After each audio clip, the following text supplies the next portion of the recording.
안녕하세요. 사연 읽어주는 남예입니다. 오늘도 와주셔서 감사드리며 오늘의 사연 시작하겠습니다. 그날은 유독 마음이 급했습니다. 딸이 좋아하는 반찬을 서둘러 챙겨 현관 앞에 섰는데 갑자기 집 안에서 딸의 날카로운 비명이 터져 나왔어요. 비명과 함께 욕설과 둔탁한 소리가 뒤섞여 들렸죠. 현관문을 거칠게 밀어젖히고 달려 들어갔습니다. 그리고 제 눈앞에서 벌어지는 광경에 숨이 멎는 듯 했어요. 사유가 딸의 머리채를 움켜쥐고 배를 주먹으로 내리치고 있었습니다.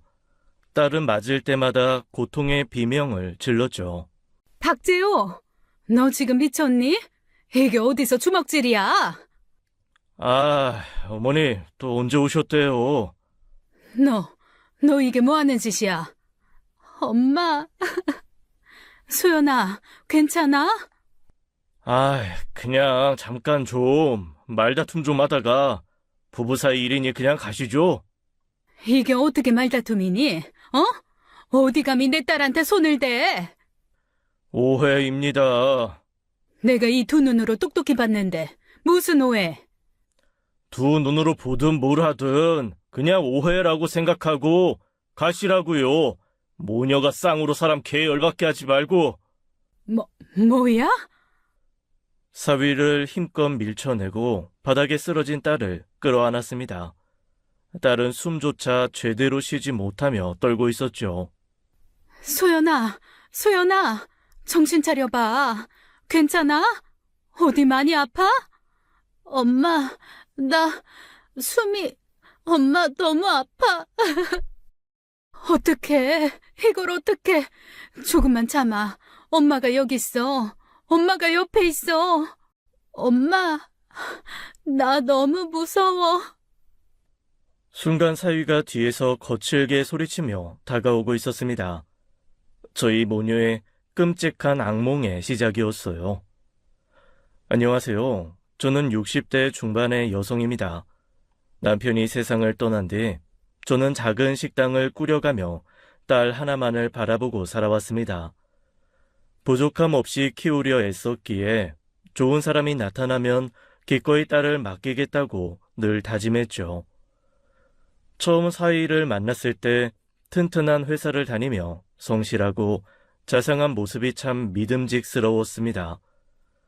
딸을 사랑스럽게 바라보던 그 미소에 제 마음도 놓였죠. 그때 저는 참 행복했어요. 마침내 제 어깨에 무거운 짐을 내려놓을 수 있을 거라 믿었으니까요. 재호야, 우리 소연이 잘 부탁한다. 너한테 딸 하나 보내려니 엄마 마음이 이렇게 복잡하네. 꼭 행복하게 해줘야 돼. 우리 애가 마음이 약해서 속으로만 끙끙 앓고 사는 애거든. 어머님 너무 걱정하지 마세요. 제가 소연이 성격 잘 알잖아요. 속상한 일 없도록 늘 잘 챙기겠습니다. 누구보다 행복하게 살게 할 자신 있어요. 그래, 너 그 말 꼭 지켜야 한다. 엄마는 이제 너만 믿고 마음 놓을게. 둘이 싸워도 네가 좀 져주고 그래라. 우리 소연이 기죽지 않게. 그럼요, 어머님. 소연이 힘든 일 생기면 제가 제일 먼저 옆에서 챙길 거고요. 무슨 일이 있든 항상 소연이 편에서 먼저 생각할게요. 그러니까 어머님도 걱정 내려놓고 저 믿으세요. 제 식당에 찾아올 때마다 사위는 항상 밝은 얼굴로 저를 챙겼습니다. 그 다정한 모습이 진심이라고 확신했죠. 소연아, 엄마가 보기엔 재호 그 애 참 좋은 사람 같더라. 너 생각해서라도 서로 잘 맞추고 행복하게 살아야 한다. 알았지? 엄마 걱정 이제 그만 좀 시키고. 엄마는 벌써부터 걱정이 너무 많다. 재호 씨 정말 좋은 사람이야. 내가 그 사람 만나고 웃을 일도 많아졌고. 엄마 마음 이제 편해질 거야. 내가 꼭 행복하게 살면서 엄마 걱정 덜어드릴게. 그래, 네 말 들으니 엄마가 마음이 좀 놓이네. 행복해라 우리 딸. 무슨 일이 있으면 바로 엄마한테 얘기하고. 알았어 엄마. 걱정 말고 나 믿어봐.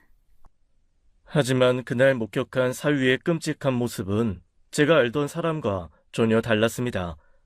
제가 믿었던 모든 것이 처참하게 무너지는 순간이었죠. 저는 바로 경찰에 신고 전화를 걸었습니다. 다행히 경찰차가 얼마 지나지 않아 도착했죠. 경찰은 도착하자마자 사위와 딸을 따로 분리했어요. 사건 현장이 순식간에 어수선해졌죠. 저 사람이 제 배를 주먹으로 때렸어요. 그냥 친 것도 아니고 숨이 멎을 만큼 강하게 때렸다고요. 한두 번이 아니라 몇 번이나. 제발 믿어주세요. 아유, 알겠습니다. 배를 주먹으로 여러 번 강하게 때렸다는 거죠? 네, 맞아요. 정말 죽을 것 같았어요. 아니, 경찰관님, 이거 진짜 억울해서 못 참겠네. 제가 무슨 폭행을 했다고 그러세요? 그냥 다투다가 밀친 거라고요. 이거 부부끼리 살면서 흔한 일이잖아요. 일단 진정하시고 정확히 어떻게 된 일인지 차분히 말씀하세요. 아이, 진정이 되겠습니까? 밀친 거 가지고 사람을 폭행범 취급하니까 그렇죠. 부부 사이에 말다툼하다가 살짝 밀었다고 이렇게 몰아가도 되는 겁니까? 제가 무슨 범죄자예요? 억울해 죽겠네 정말. 아유, 알겠습니다. 일단 진술 잘 들었으니 흥분하지 마시고요. 자세한 건 저희가 다시 확인할 겁니다. 경찰은 딸의 몸 상태를 확인했습니다. 배와 팔을 살펴봤지만 분명한 외상 흔적이 없었어요. 경찰의 얼굴에는 곤란한 기색이 드러났습니다. 폭행을 입증할 명확한 증거가 부족하다는 판단이었죠. 경찰은 결국 큰 부상이나 외상 흔적이 없다는 이유로 가볍게 사건을 마무리하려 했습니다. 그저 사위에게 주의하라는 구두 경고만 했죠. 아니, 경고만 하고 그냥 가신다고요? 내 딸이 저렇게 맞았는데 이게 그냥 말로 끝낼 일이에요? 폭행이라고요, 폭행. 내 눈앞에서 벌어진 일이에요. 어머님, 저희도 상황이 난처합니다. 지금 당장 외상 흔적이나 진단서가 없으면 저희가 할 수 있는 건 구두 경고뿐이에요. 이게 말이나 되는 소리예요? 그럼 우리 애가 맞은 건 뭐가 되는 건데요? 억울해서 못 참겠네 정말. 진정하시고요. 병원 가셔서 정식으로 진단서 끊으시고 고소장 제출하시면 그때 저희가 다시 정식으로 조사해 드릴게요. 지금 상황에서는 그 방법밖에 없어요. 아, 네, 알겠습니다. 꼭 그렇게 할 테니 그때는 제대로 처리해 주세요. 경찰이 떠난 직후 저는 사위의 얼굴을 다시 한번 바라보았습니다. 교묘하게 흔적이 남지 않도록 배를 골라 때린 이놈의 모습이 머릿속에서 떠나질 않았죠. 저는 직감적으로 사위가 단순히 감정적으로 우발적인 폭력을 휘두른 것이 아니라는 걸 알았습니다. 상대방을 효과적으로 제압하고 흔적을 남기지 않는 방식으로 폭력을 행사하는 수법이었어요. 마음속에서 불안감과 함께 심각한 위기의식이 커졌죠. 딸이 이대로 그 집에 계속 남아있다가는 더 위험한 일을 당할지도 모른다는 생각이 머릿속을 채웠습니다. 저는 곧바로 딸의 옷가지를 챙기고 제 집으로 데려가려 했어요. 어딜 데려가요? 당장 소연이 놔두고 나가요. 사람 계속 열받게 하지 말고. 너, 경찰 아직 집 근처에 있어. 알아? 어디 한 발짝만 더 다가와봐. 바로 경찰 다시 부를 테니까. 저는 그렇게 말하고 바로 핸드폰을 들어 촬영을 시작했죠. 경찰? 아이씨, 진짜 귀찮게 하시네요. 정우님, 단순히 부부싸움에 왜 이렇게 끼어드세요? 나이 먹고 부끄럽지도 않으세요? 넌 안 부끄럽니? 가증스러운 것. 그동안 그렇게 몰래 내 딸 때렸어? 네? 아유, 때리다니요. 참나. 어디서 그런 모함을 하십니까, 장모님?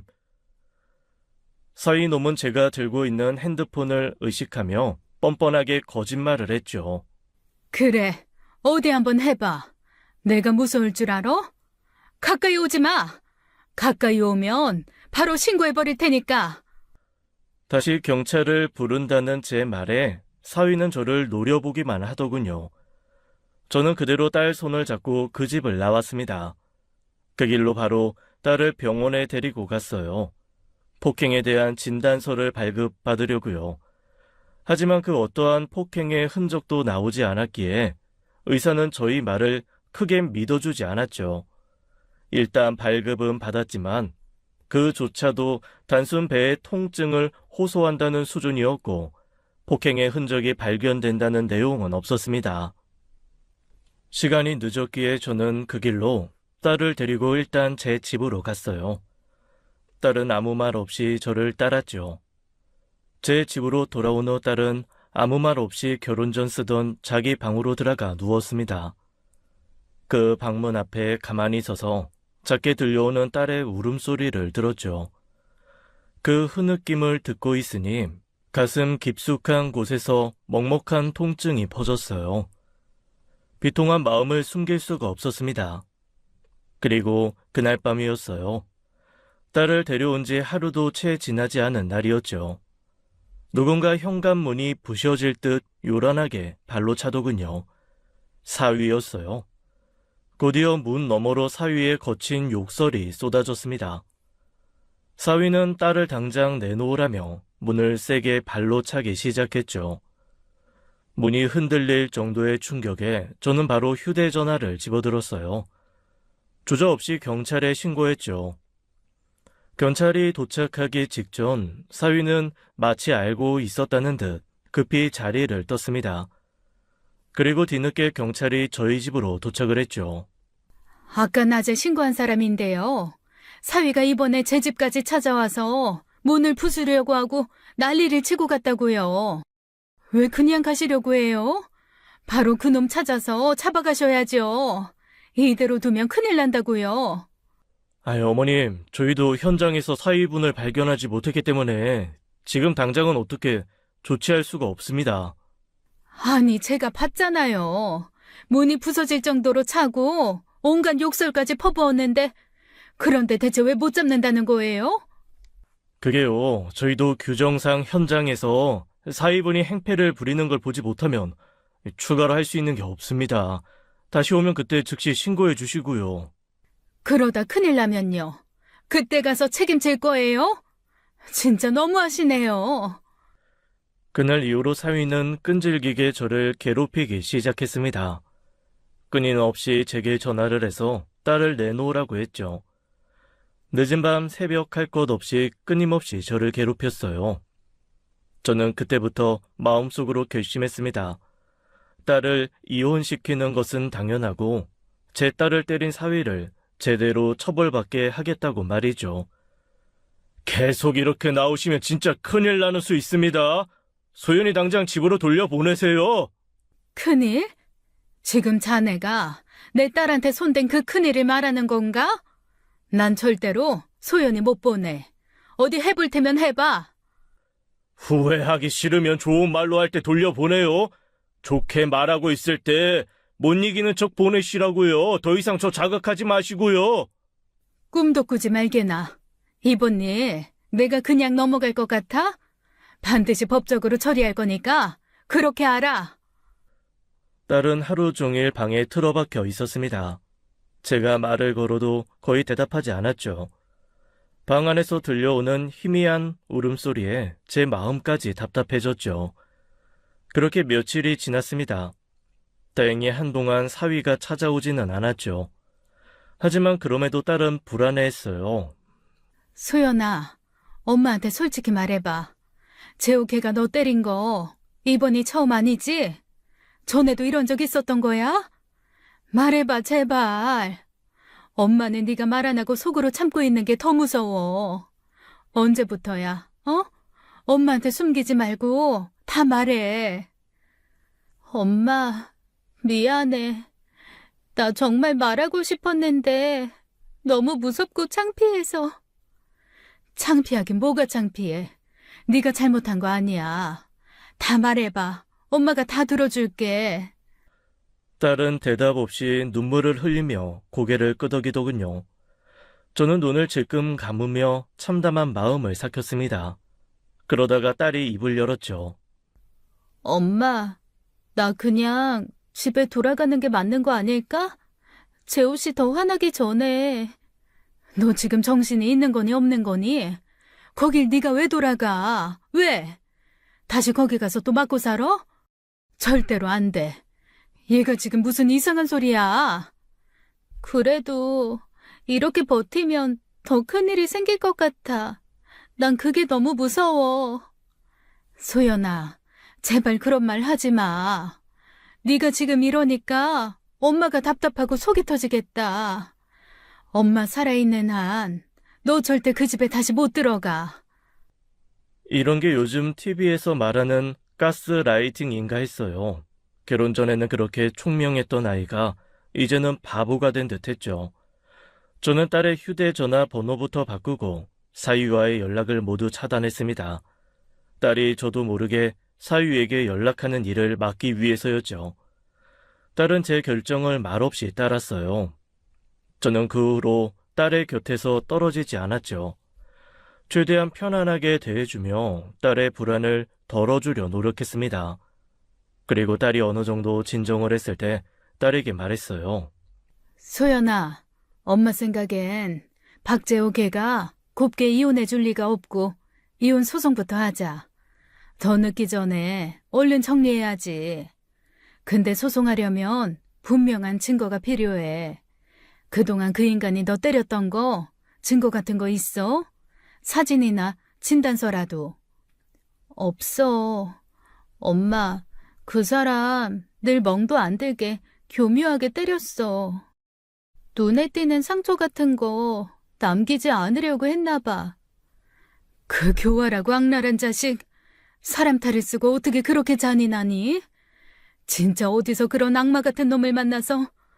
아휴, 생각할수록 치가 떨린다 진짜. 그럼 다른 문제는 재호 그 인간 폭력 말고 또 이상하거나 문제 될 만한 거 없어? 뭐든 좋아. 네가 조금이라도 의심한 거 말해봐. 딸은 쉽게 대답하지 못하고 잠시 침묵했습니다. 잠시 고민을 하다가 어렵게 입을 열었죠. 사실 엄마, 이건 확실한 건 아닌데 수상한 건 있었어. 아무래도 바람 피우는 것 같아. 밤늦게 자꾸 나가는데 회사 일이라고 하는데 말도 자꾸 바뀌고 물어보면 오히려 화부터 내고. 딸의 말에 따르면 사위는 최근 밤늦게 자주 외출을 했다고 했습니다. 회사 일 때문이라는 말을 반복했지만 설명이 늘 불분명했다고 했죠. 딸의 이유를 캐물으면 화를 내며 딸을 피했다는 것이었어요. 저는 딸의 말을 들으며 생각이 깊어졌습니다. 사위의 외도가 사실이라면 확실한 이혼 사유가 될 테니까요. 그 순간 저는 망설임 없이 흥신소의 조사를 의뢰해야겠다고 결심했습니다. 저는 오랜 친구에게 부탁해 믿을 만한 흥신소를 소개받았어요. 사위의 외도를 밝혀낼 확실한 증거가 필요했죠. 저는 사위의 사진과 직장 정보, 밤늦게 집을 비우는 시간대까지 꼼꼼히 정리해 전달했어요. 흥신소에 철저히 비밀을 지켜달라는 당부도 잊지 않았죠. 일주일 후 흥신소에서 연락이 왔어요. 제가 사위 외도에 대한 조사를 부탁했는데 흥신소 측이 일주일 사위를 따라다녀 보니 뭔가 이상했대요. 그래서 제가 연락을 했다고 합니다. 사위가 밤마다 수상한 사람들을 만나는 모습을 포착했다고 했어요. 사위의 행적이 단순한 외도와는 달라 보였다고 덧붙였죠. 그래서 박재호 그 인간이 밤마다 만난다는 사람들이 정확히 어떤 사람들이라는 거예요? 확실히 좀 말씀해 주세요. 아직 정확히 파악되지 않았습니다만 한 가지 확실한 건 그 사람들이 일반인은 아니라는 겁니다. 저희가 보기엔 평범한 사람들과는 거리가 좀 멀어요. 조심스럽게 접근해야 할 것 같아서요. 평범하지 않다는 게 무슨 뜻이죠? 조금만 더 구체적으로 말해줄 순 없어요? 솔직히 말씀드리면 느낌이 좀 꺼림칙합니다. 적어도 평범한 직장인이거나 일반적인 지인 관계는 아닌 것 같고, 동네 건달들 같아 보여요. 흥신소 중간 보고를 들은 저는 단순히 여자가 아닌 더 위험한 무언가가 연관되어 있을 수 있다는 생각이 들었죠. 더욱 철저한 조사가 필요했습니다. 비용이 들더라도 추가적인 증거를 꼭 확보해달라고 요청했죠. 그러다가 동생이 이 사건을 알게 되었습니다. 평소에 저희 집을 자주 찾던 동생이 딸이 저희 집에서 지내는 것을 보고 사건을 알게 되었죠. 여동생은 딸이 당한 폭력 사건에 대해 이야기를 듣고 저처럼 엄청난 분노를 터뜨렸습니다. 지금 소연이랑 재호 이혼시키려고 내가 흥신소 통해서 그놈 뒷조사 중이야. 언니도 참 답답하네. 그냥 당장 이혼 서류 갖다 던지고 도장 찍으라고 하면 되지. 뭘 그렇게까지 복잡하게 뒷조사식이나 해? 네가 그놈 성격을 몰라서 그래. 재호 걔가 순순히 도장 찍어줄 인간이냐? 분명히 이혼 소송까지 가게 될 거야. 그러니까 미리 제대로 된 증거부터 확보해 놓으려고 그러지. 제 말에 화가 난 여동생은 저를 도와주겠다고 했습니다. 당장 사위를 제대로 파헤쳐야겠다고 말했죠. 여동생은 자신의 아들이 사위 회사의 협력업체에서 근무한다는 사실을 떠올렸습니다. 조카를 통해 사위가 회사에서 실제 어떤 평판인지 알아보자고 제안했죠. 저는 좋은 생각이라고 동의하며 조카에게 부탁을 전했죠. 조카도 자기 일처럼 화가 나서 펄펄 뛰더니 바로 알아봐 준다고 했습니다. 그리고 며칠 후 조카에게서 예상치 못한 연락이 왔어요. 제게 충격적인 이야기를 전해왔죠. 이모, 저 정말 진짜 깜짝 놀랐어요. 회사 사람들 인맥 총동원해서 철저하게 알아봤는데요. 그 회사에 박재호라는 사람은 처음부터 없었대요. 뭐라고? 아니, 그게 무슨 소리야? 재호 걔가 그 회사 다닌다고 매일같이 출근했는데 없는 직원이라니 말이 돼? 저도 처음엔 잘못 들었나 싶어서 여러 번 확인했어요. 근데 지인들 말이 처음부터 거기 직원이었던 적이 없대요. 뭔가 이상해요, 이모. 이게 지금 무슨 상황이야? 그러면 박재호 걔가 지금껏 우리 모두를 완전히 속인 거란 말이잖아. 도대체 왜? 대체 무슨 꿍꿍이야? 저는 이 믿기 어려운 사실을 즉시 딸에게 전달했습니다. 딸은 충격에 빠져 얼굴이 하얗게 질렸죠. 퇴사를 했거나 잠시 근무한 흔적도 전혀 없다는 이야기에 딸은 한동안 말을 잇지 못했습니다. 딸은 혼란스러운 표정으로 사위가 했던 말을 되짚기 시작했어요. 사위는 회사에 잘 다닌다며 보너스까지 받아오곤 했다고 했죠. 실제로 매일 아침 출근하고 저녁에 돌아오는 일상이었습니다. 딸은 도저히 이해할 수 없다며 눈물을 글썽였죠. 엄마, 나 지금 너무 무서워. 박재호가 회사에서 일한 적이 없다니. 그럼 대체 그동안 뭘 한 거야? 나랑 지금까지 산 시간은 다 뭐였던 거야? 소연아, 일단 너무 흥분하지 말고 진정해. 엄마도 충격이지만 지금 중요한 건 정신 똑바로 차리는 거야. 재호 그놈이 무슨 목적으로 이렇게까지 거짓말하고 우릴 속였는지 제대로 알아봐야 돼. 어떻게 이렇게까지... 난 정말 아무것도 몰랐는데. 다 내 잘못이야, 엄마. 바보같이 속은 내가 너무 미워. 아니야, 소연아. 네 잘못 아니야.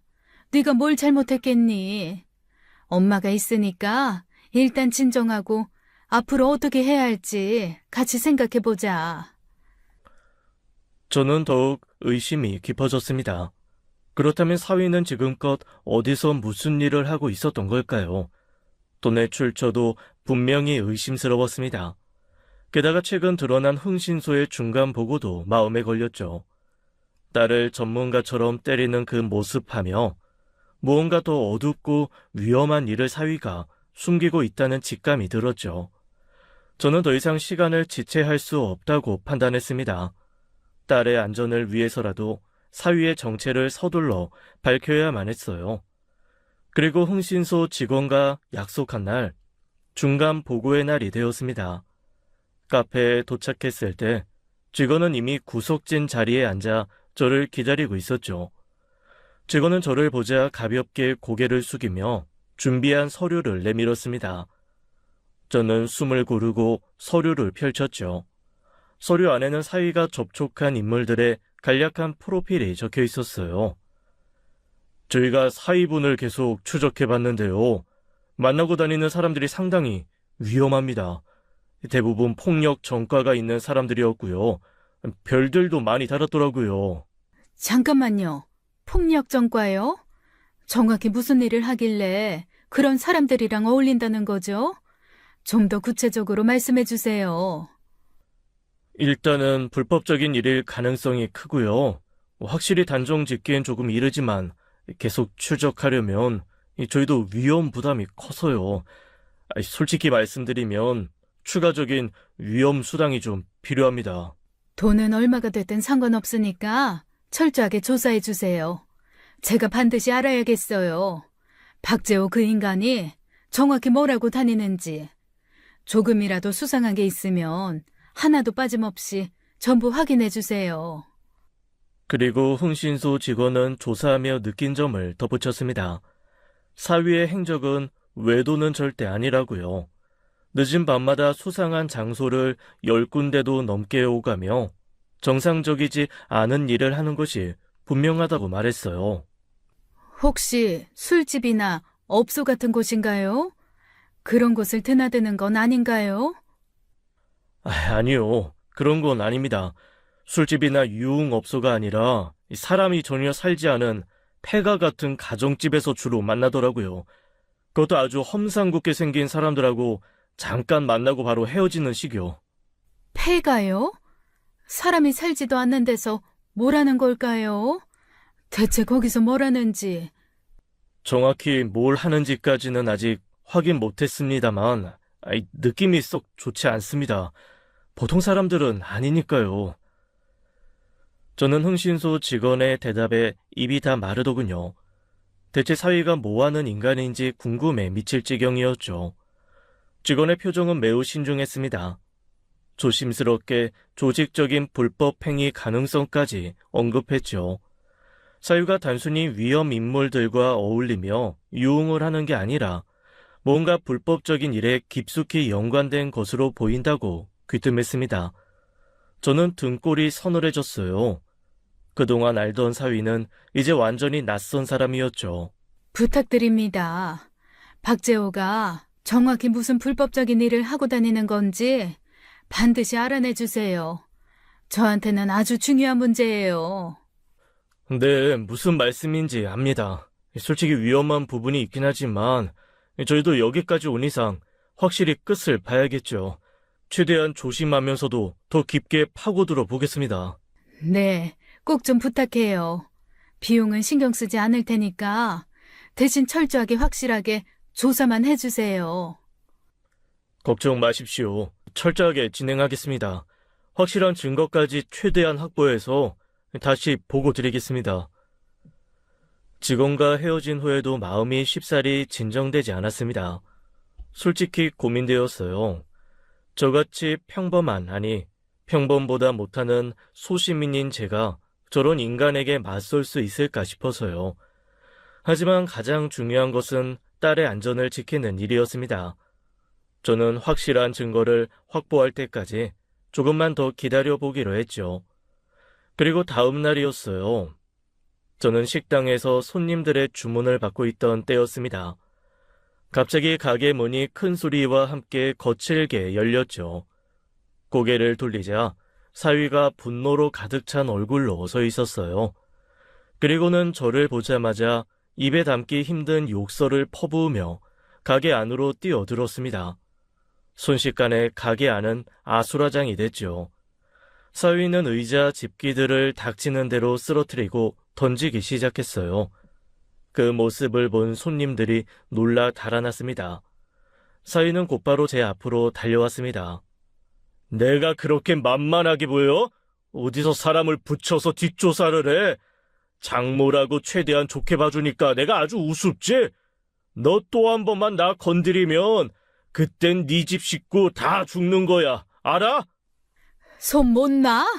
지금 어디서 협박이야? 이거 당장 안 놔? 나가.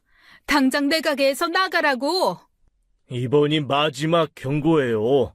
다음에 또 사람 써서 나 뒷조사하면 진짜로 그땐 뭘 할지 나도 몰라. 그리고 딱 일주일 줄 테니까 그 안에 소연이 당장 돌려보내요.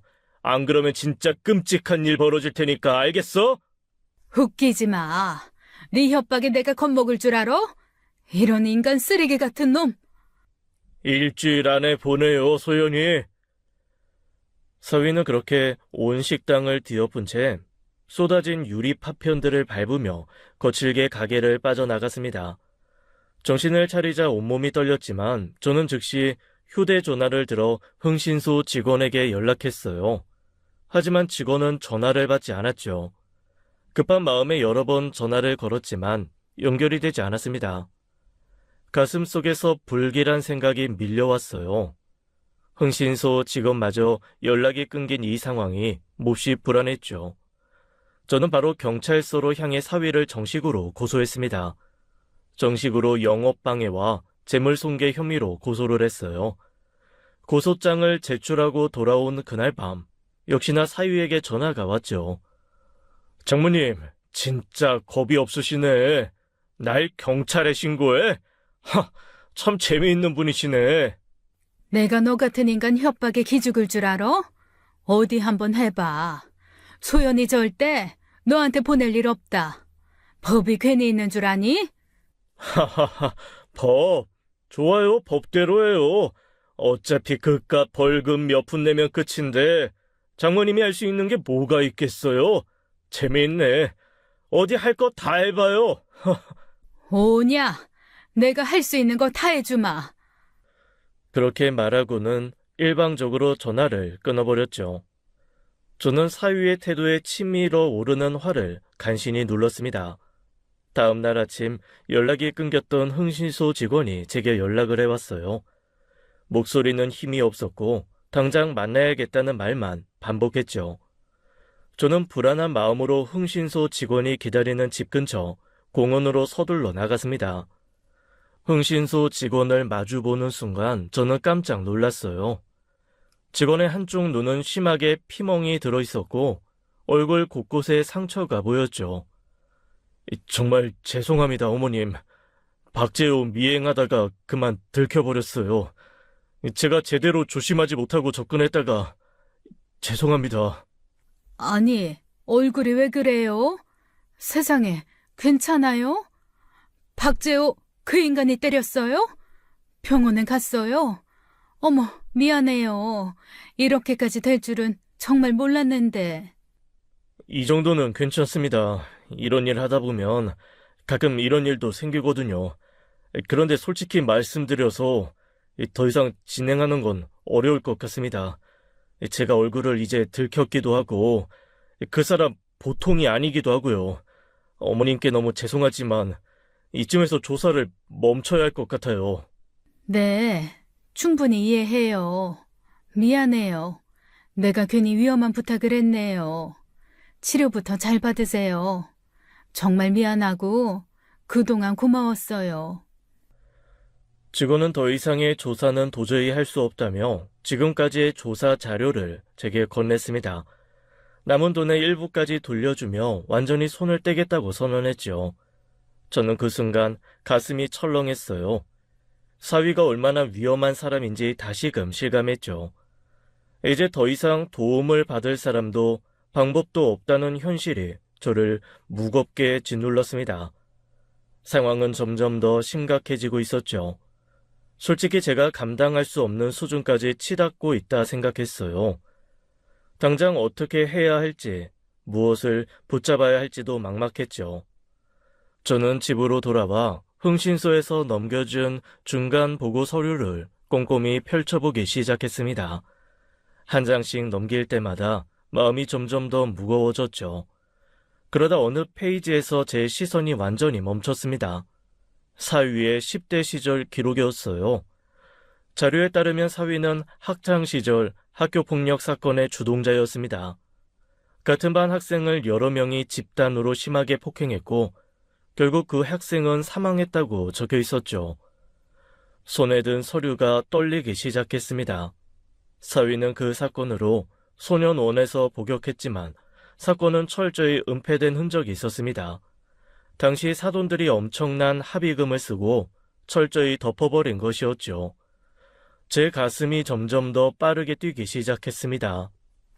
드러난 사위의 진짜 본성이 이렇게 무섭고 잔인한 사람이었다니 사위의 두 얼굴이 너무나 끔찍하고 믿기 어려웠죠. 하지만 동시에 이것이 현실이라는 걸 받아들여야만 했습니다. 그때 문득 서류 끝자락에서 흥신소 직원의 메모가 눈에 들어왔어요. 현재 사위가 정확히 무슨 일을 하고 돈을 버는지까지는 조사하지 못했다고 적혀 있었죠. 흥신소도 여기까지가 한계였던 것입니다. 저는 서류를 내려놓고 한참 동안 그대로 앉아 있었습니다. 사위가 단순한 폭력범을 넘어 사람의 생명을 앗아간 적 있는 위험한 인물이라는 사실이 너무나 무서웠죠. 이제 제가 어떻게 해야 할지, 무엇부터 시작해야 할지 심각한 고민이 밀려왔습니다. 소연아, 너 정신 단단히 차리고 들어야 돼. 박재옥에 옛날에 사람을 죽게 만든 적이 있대. 학교폭력 사건 주동자였는데 결국 피해 학생이 죽었대. 상상하는 것보다 박재옥 그 인간 더 쓰레기고 무서운 인간이야. 그런 놈이랑 절대 다시 마주치면 안 돼. 무조건 안전하게 떨어져 있어야 돼. 알겠지? 뭐라고? 사람을 죽게 했다고? 엄마, 그게 무슨 말이야? 나 그런 얘기 처음 들어. 설마, 어떡해? 저는 더 이상 망설일 시간이 없다고 판단했습니다. 사위의 위험성을 실감할수록 딸의 안전이 걱정되어 견딜 수 없었죠. 그리고 저희 모녀는 결국 마침내 부산에 사는 남동생 집으로 피신하기로 결정했습니다. 오랜 세월 운영해온 식당도 급히 부동산에 내놓고 집 역시 처분하기 위해 매물을 올렸죠. 딸과 저는 사용하던 휴대전화 번호부터 모두 바꿨습니다. 사위가 우리를 추적하지 못하도록 최대한 흔적을 없애려 애썼죠. 서둘러 짐을 챙기고 조용히 부산으로 내려갔어요. 부산에 도착하자마자 남동생과 올케가 따뜻하게 저희를 맞아주었습니다. 조카들도 저와 딸의 상황을 알고 있었기에 말없이 위로해줬죠. 저는 그제야 조금 마음을 놓을 수 있었습니다. 부산에 도착한 바로 다음 날, 저는 지인의 소개로 믿을 만한 이혼 전문 변호사를 만났어요. 사위를 상대로 이혼 소송을 준비하기 위해 곧장 정식 절차를 진행했죠. 변호사는 제 말을 듣고 상황의 심각성을 충분히 이해한 듯 했습니다. 변호사님, 박재호 그 인간 정말 위험한 인간이에요. 폭력성도 심하고 언제 무슨 일을 벌일지 몰라서 너무 불안해요. 제발 소송 진행하는 동안 우리 딸이 그 인간이랑 절대로 마주치는 일이 없게 철저하게 보호 조치 좀 해주세요. 이 상황이 얼마나 심각한지 잘 알겠습니다. 제가 사건 내용을 보니 철저한 보호 조치가 반드시 필요해 보이네요. 걱정 마시고 따님과의 접촉이 전혀 없도록 확실하게 조치하겠습니다. 네, 부탁드립니다. 무슨 일이 있어도 그 사람과 직접 대면하는 일만큼은 막아주세요. 그게 제가 가장 걱정하는 부분이에요. 알겠습니다. 법적으로 최대한 보호 조치를 취할 테니 안심하셔도 됩니다. 저는 변호사에게 딸과 사위의 모든 연락을 완전히 차단해달라고 다시 한번 강력히 당부했습니다. 어떠한 경우에도 사위가 딸에게 접근하거나 연락을 취할 수 없도록 말이죠. 변호사는 제 요청을 진지하게 받아들였고 철저히 관리하겠다고 했어요. 그래도 저는 언제나 마음 한쪽이 편하지 않았죠. 사위가 언제 어떻게 저희를 찾을지 모른다는 불안 때문이었어요. 식당도 집도 빠르게 처분하려 했지만 현실적으로 금방 팔리지 않았었고요. 그렇지만 더 이상 서울로 돌아갈 생각은 없었죠. 딸이 다시 사위와 마주할 일은 절대 있어서는 안 되니까요. 엄마, 나 때문에 부산까지 도망와서 정말 너무 미안해. 얘가 또 무슨 소리를 해. 지금 중요한 건 너야. 미안하다 그런 생각 절대 하지 마. 누구도 널 탓하지 않아. 박재호 그 인간이 나쁜 거지. 그래도 엄마, 다 나 때문이잖아. 그런 인간한테 속아서 내가 제대로 살았으면 이런 일도 없었을 텐데. 소연아, 속인 박재호가 나쁜 거야. 너는 아무 잘못 없어. 제발 그런 생각하지 마라. 이혼 소송 끝내면 이제 다 괜찮아질 거야. 알았지? 그리고 새 출발하는 거야. 마음 단단히 먹어야 돼. 피신한 부산에서의 생활은 낯설었지만 조금씩 안정을 찾았습니다. 하지만 마음 깊숙한 곳에 자리 잡은 불안은 쉽게 사라지지 않았죠. 그때는 아직 몰랐어요. 저희를 향한 사위의 집요함이 얼마나 무섭고 끈질긴지, 그리고 앞으로 어떤 일이 기다리고 있을지 말입니다. 그렇게 저희 모녀는 부산으로 피신한 지 어느덧 1년이 지났습니다. 이혼 소송은 사위의 방해로 하염없이 늘어지고 있었어요. 그러는 동안 딸과 저는 부산 생활에 점점 익숙해졌고 남동생 집에서 나와 작은 전셋집을 얻었죠. 그날은 딸과 함께 장을 보기 위해 시장에 나섰습니다. 그런데 갑자기 길 건너편에서 익숙한 모습이 눈에 들어왔어요. 사위였습니다. 그는 지나가는 행인에게 다급한 표정으로 무언가를 묻고 있었죠. 순간 저는 온몸이 차갑게 얼어붙었습니다. 사위가 결국 부산까지 저희를 찾아온 게 분명했으니까요. 서둘러 집으로 돌아온 우리는 즉시 짐을 싸기 시작했습니다. 필요한 물건만 급하게 가방에 챙겼죠. 그때였습니다. 갑자기 현관문이 엄청난 소리와 함께 거칠게 열렸어요. 문을 박차고 들어온 사람은 다름 아닌 사위였습니다. 아이씨, 개같은, 드디어 찾았네. 아줌마 돌았어? 내가 끝까지 못 찾아낼 줄 알았어? 사위는 분노에 찬 얼굴로 다가와 딸의 머리채를 거칠게 움켜쥐었죠. 그리고는 억지로 딸을 끌고 마당으로 나가려 했습니다. 딸은 필사적으로 저항했지만 역부족이었어요. 따라오라고! 네가 나한테서 도망갈 수 있을 것 같아? 넌 그냥 내 거야, 내 소유물이라고! 야, 이 미친놈아. 이거 안 나? 내가 왜 네 거야? 나 너랑 이혼할 거야. 너 같은 인간이랑 안 산다고. 저는 사위가 딸을 끌고 나가려는 모습을 보고 그대로 사위에게 달려들었습니다. 필사적으로 팔을 붙잡고 힘껏 저항했죠.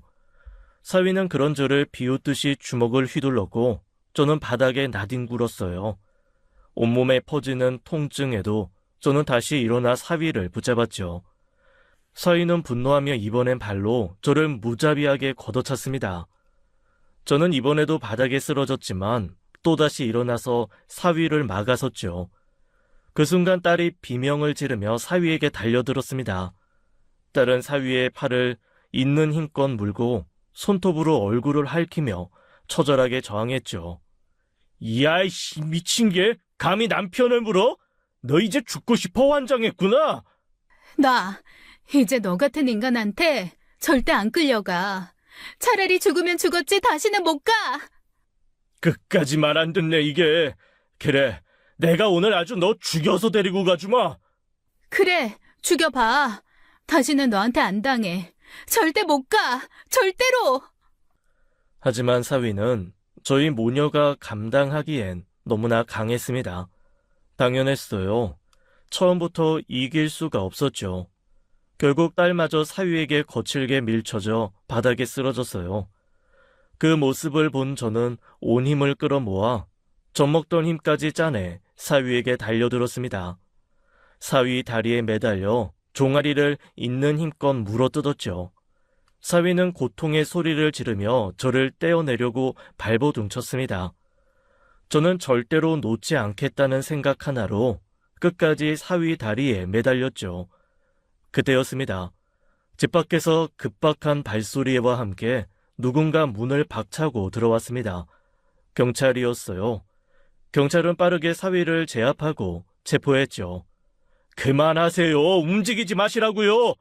당신을 현행범으로 체포합니다. 계속 반항하면 공무집행방해죄 추가됩니다. 아이씨, 이거 뭐야? 이거 놓으라고! 내가 뭘 잘못했는데? 난 그냥 내 아내 찾으러 온 거라고!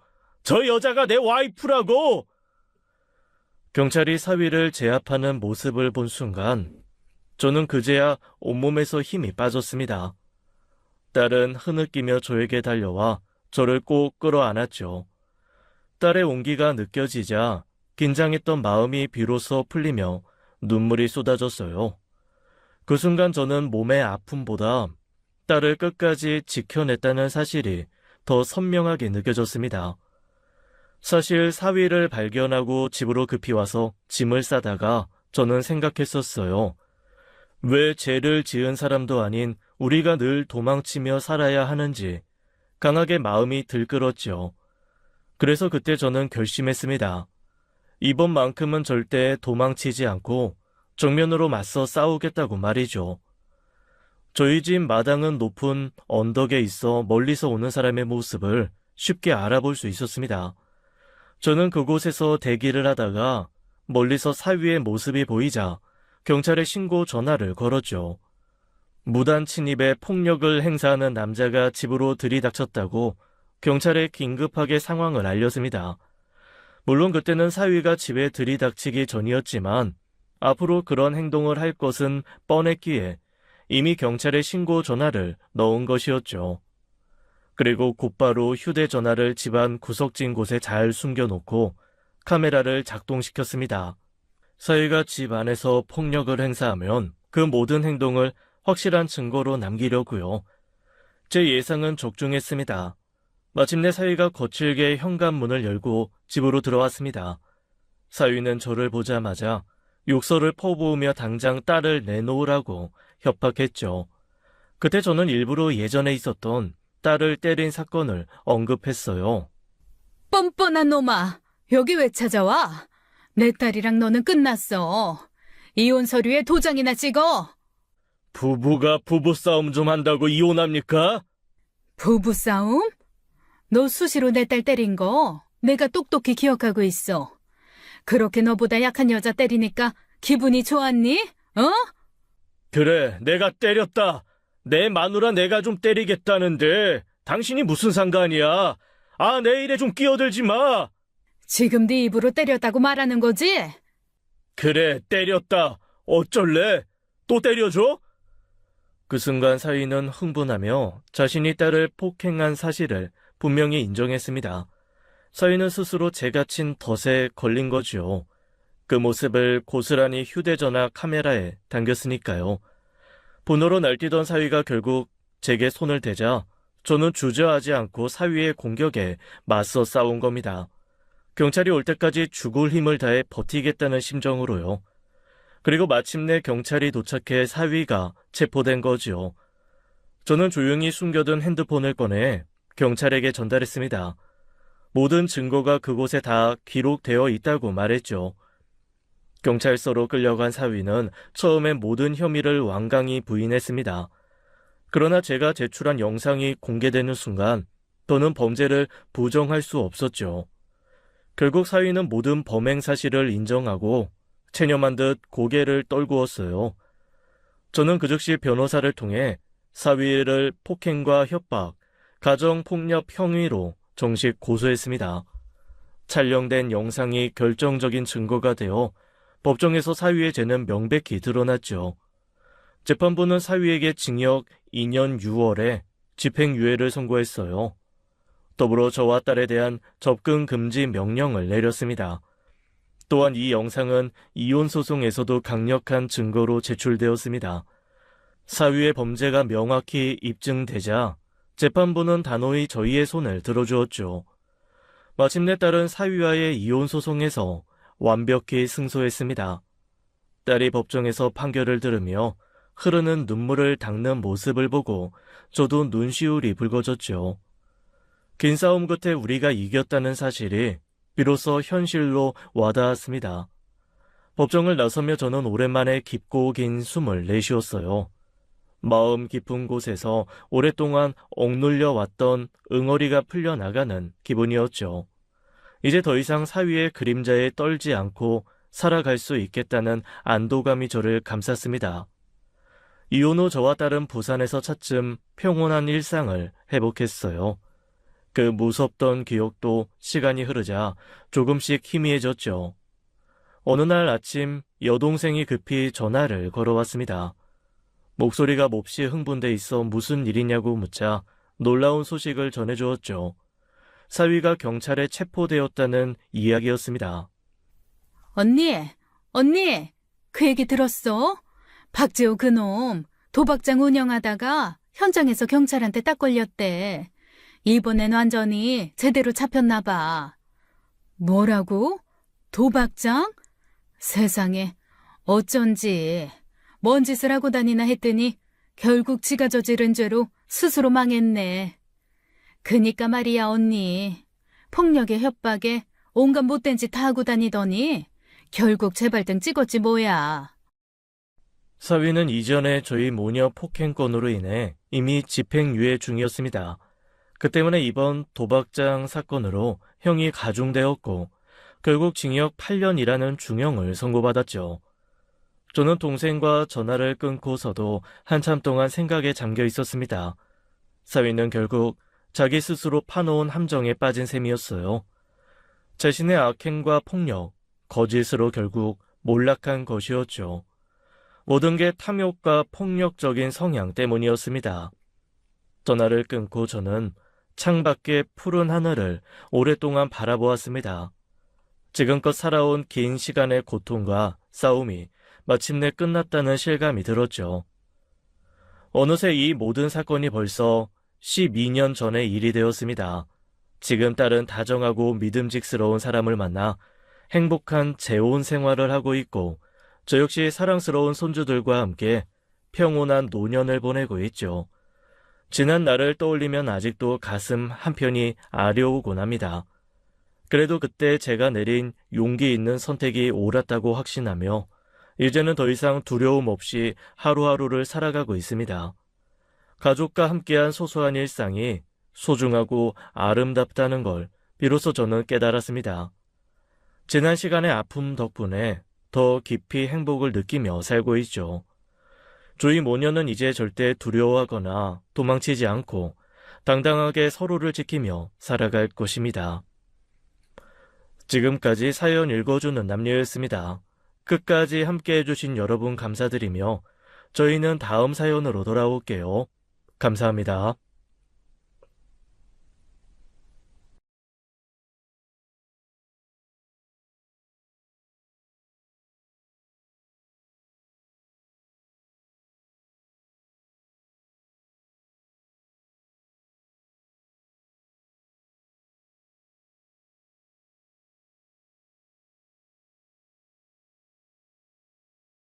안녕하세요. 사연 읽어주는 남예입니다. 오늘도 와주셔서 감사드리며 오늘의 사연 시작하겠습니다. 안녕하세요.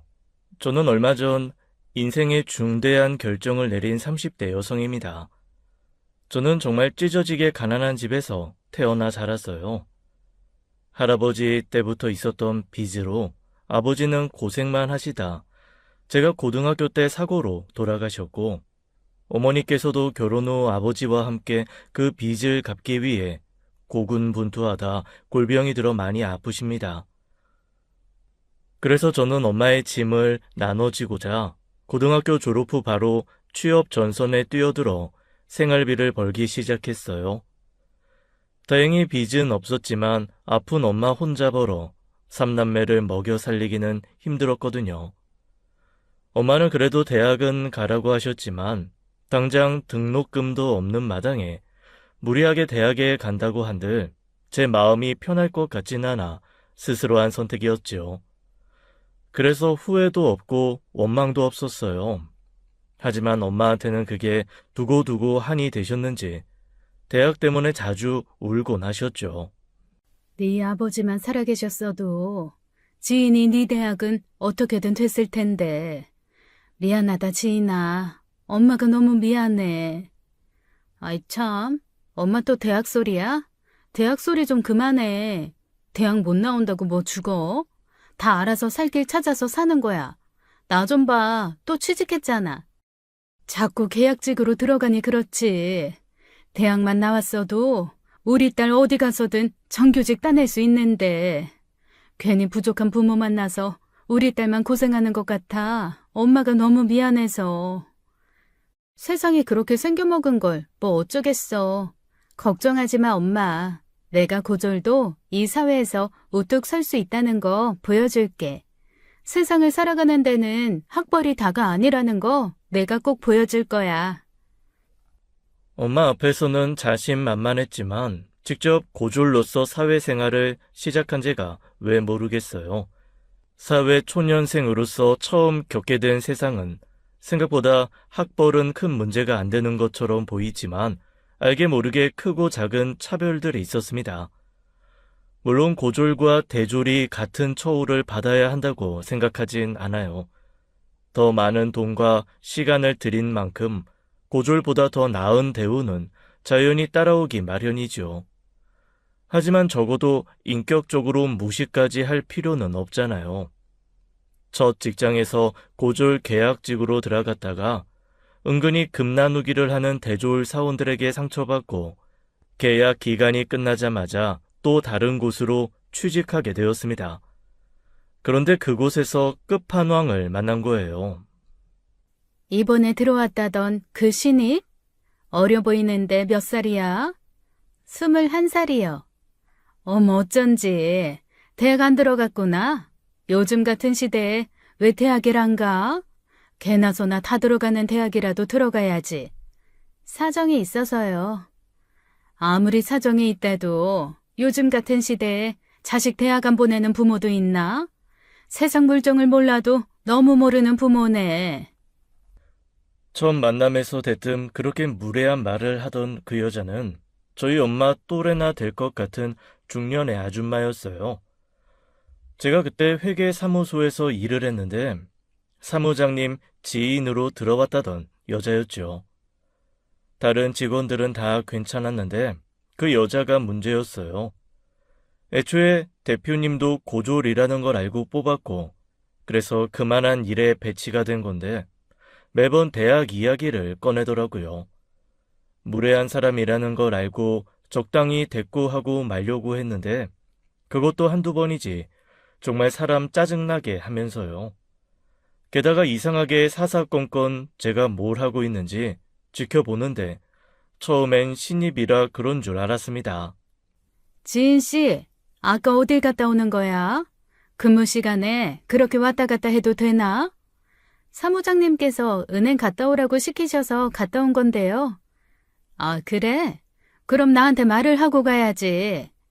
주임님한테요? 왜요? 사무장님이 다녀오라고 하셨으면 그냥 다녀오면 되는 거 아니에요?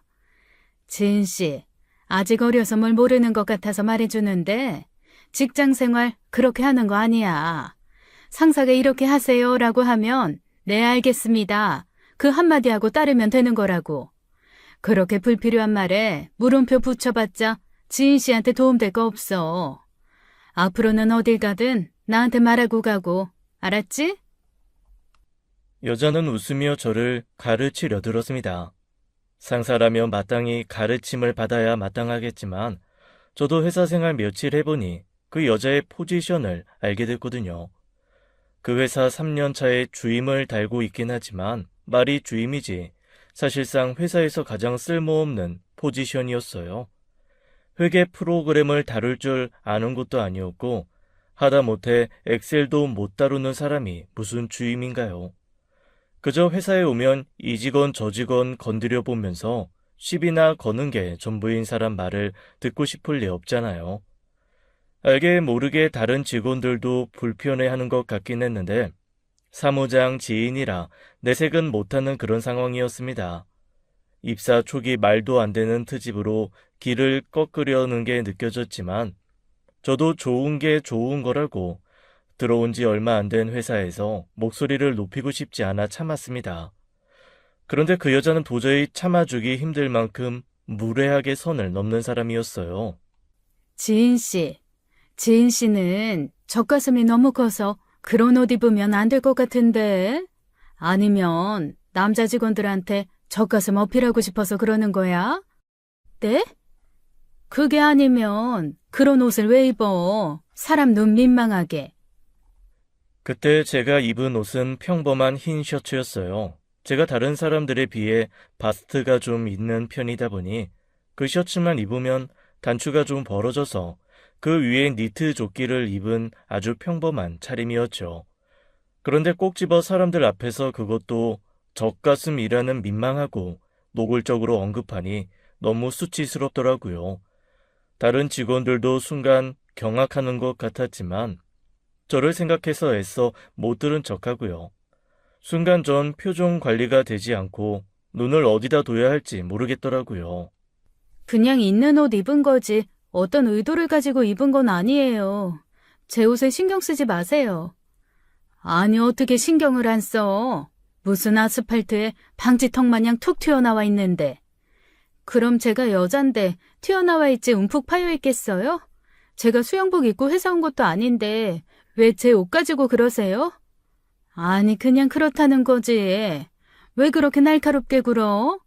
지은 씨, 오늘 생리해? 젊은 여자들 생리할 때마다 생리통 유세 떤다더니 지은 씨도 그런 거야? 우리 회사에는 그런 사람 없는데. 결국 저는 자리를 박차고 나와버렸고 얼굴이 화끈거리는 수치심에 견디지 못하고 눈물을 쏟고 말았습니다. 뒤늦게 따라 나온 다른 여직원들이 저를 위로해 주었죠. 어머, 지인이 어떡해. 장주임님 표적됐나 봐. 원래 혜진 씨한테 그러더니 요즘 지인 씨 들어오고 나서는 지인 씨한테만 그러잖아. 그러게 말이야. 아유, 어쩌냐, 지인 씨. 그냥 무시해. 장주임님이 원래 그런 사람이니까 한 귀로 듣고 한 귀로 흘리는 게 최선이야. 그냥 걔가 짖나보다 하고 흘려들어. 어차피 장주임님 말 새겨 듣는 사람도 없으니까. 다들 그냥 못 들은 척 참으라고 했지만 제 성격이 그렇게 유순하고 만만한 편은 아니었습니다. 어려운 집안에서 장녀로 자란다는 건 부모 대신에 동생들을 위해 나서야 할 때가 많다는 것이었어요. 예의는 지키되 항상 할 말은 하고 살았는데 직장이다 보니 그게 쉽지 않았을 뿐이죠. 그날 제가 운 건 수치심과 분함 때문이었지 울면서 가만히 당해주겠다는 건 아니었어요. 사람이 그런 모습을 보였으면 보통은 내가 좀 과했나 보다 하며 자중하기 마련이잖아요. 그런데 그 여자는 그게 없더라고요. 어느 날은 발목까지 오는 스커트를 입은 날이었습니다. 그런데 갑자기 제 스커트를 거의 허리까지 훌러덩 뒤집으며 그러는 거예요. 아유, 더워 죽겠는데 길기도 길다. 아, 왜 이러세요? 긴 치마를 안에 속치마도 따로 입지 않고 속옷만 입었는데 회사에서 갑자기 치마 속 맨다리를 보이게 된 저는 너무 놀라 소리쳤습니다. 그런데 그 여자는 뻔뻔하게 제가 유난을 떤다는 듯 그러더라고요. 그러게 누가 그렇게 긴 치마 입고 오래? 나는 이 여름에 긴 머리 치렁치렁 다 풀어 헤치고 다니는 여자들이랑 그렇게 긴 치마 입고 다니는 여자들 이해가 안 되더라. 보는 사람 생각도 해줘야지. 보기만 해도 답답하고 더워 죽겠는데. 주임님 보기에 덥다고 남의 치마를 그렇게 함부로 들쳐요? 아유, 알았어. 별것도 아닌 거 가지고 빽빽 소리 지르네. 다들 있는 자리에서 불편하게. 적당히 해, 적당히. 늘 그런 식이었습니다. 어느 날은 젖가슴 큰 것 좀 보라고 대놓고 가슴을 만지질 않아 엉덩이 한번 만져보겠다고 하는 등 아무리 여자라지만 성희롱을 밥 먹듯이 하는 거예요. 웃긴 건 남자 직원들한테는 안 그러면서 꼭 저나 여직원들은 그렇게 괴롭힌다는 것이었죠. 참다 사무장님께 말씀드렸지만 원래 그런 사람이니 적당히 참으라는 대답을 듣고 결심했습니다. 제가 나서야겠다고요. 그만한 회사는 어디서든 들어갈 수 있는데 굳이 참고 버틸 이유가 없었죠. 나갈 땐 나가더라도 눈에는 눈, 이에는 이, 똑같이 해줘야 속이 시원할 것 같더라고요. 따지고 보면 똑같이 해줘서 문제 생기면 최악의 퇴사지, 인생이 망하는 거 아니잖아요. 그 여자 때문에 미련도 없는 회사, 뭐라도 하자 싶어. 그때부터는 저도 막 나가듯 똑같이 한 거예요. 지인 씨, 아무리 남자가 좋다지만 허리 라인이 너무 두드러지는 거 아니야? 그게 무슨 말씀이세요? 말을 알아듣게 하세요. 눈치가 없네. 남자들 보라고 그렇게 허리 라인 드러나는 옷 입는 거 아니냐고. 옷을 입으면 당연히 자기 허리 라인대로 드러나기 마련이죠.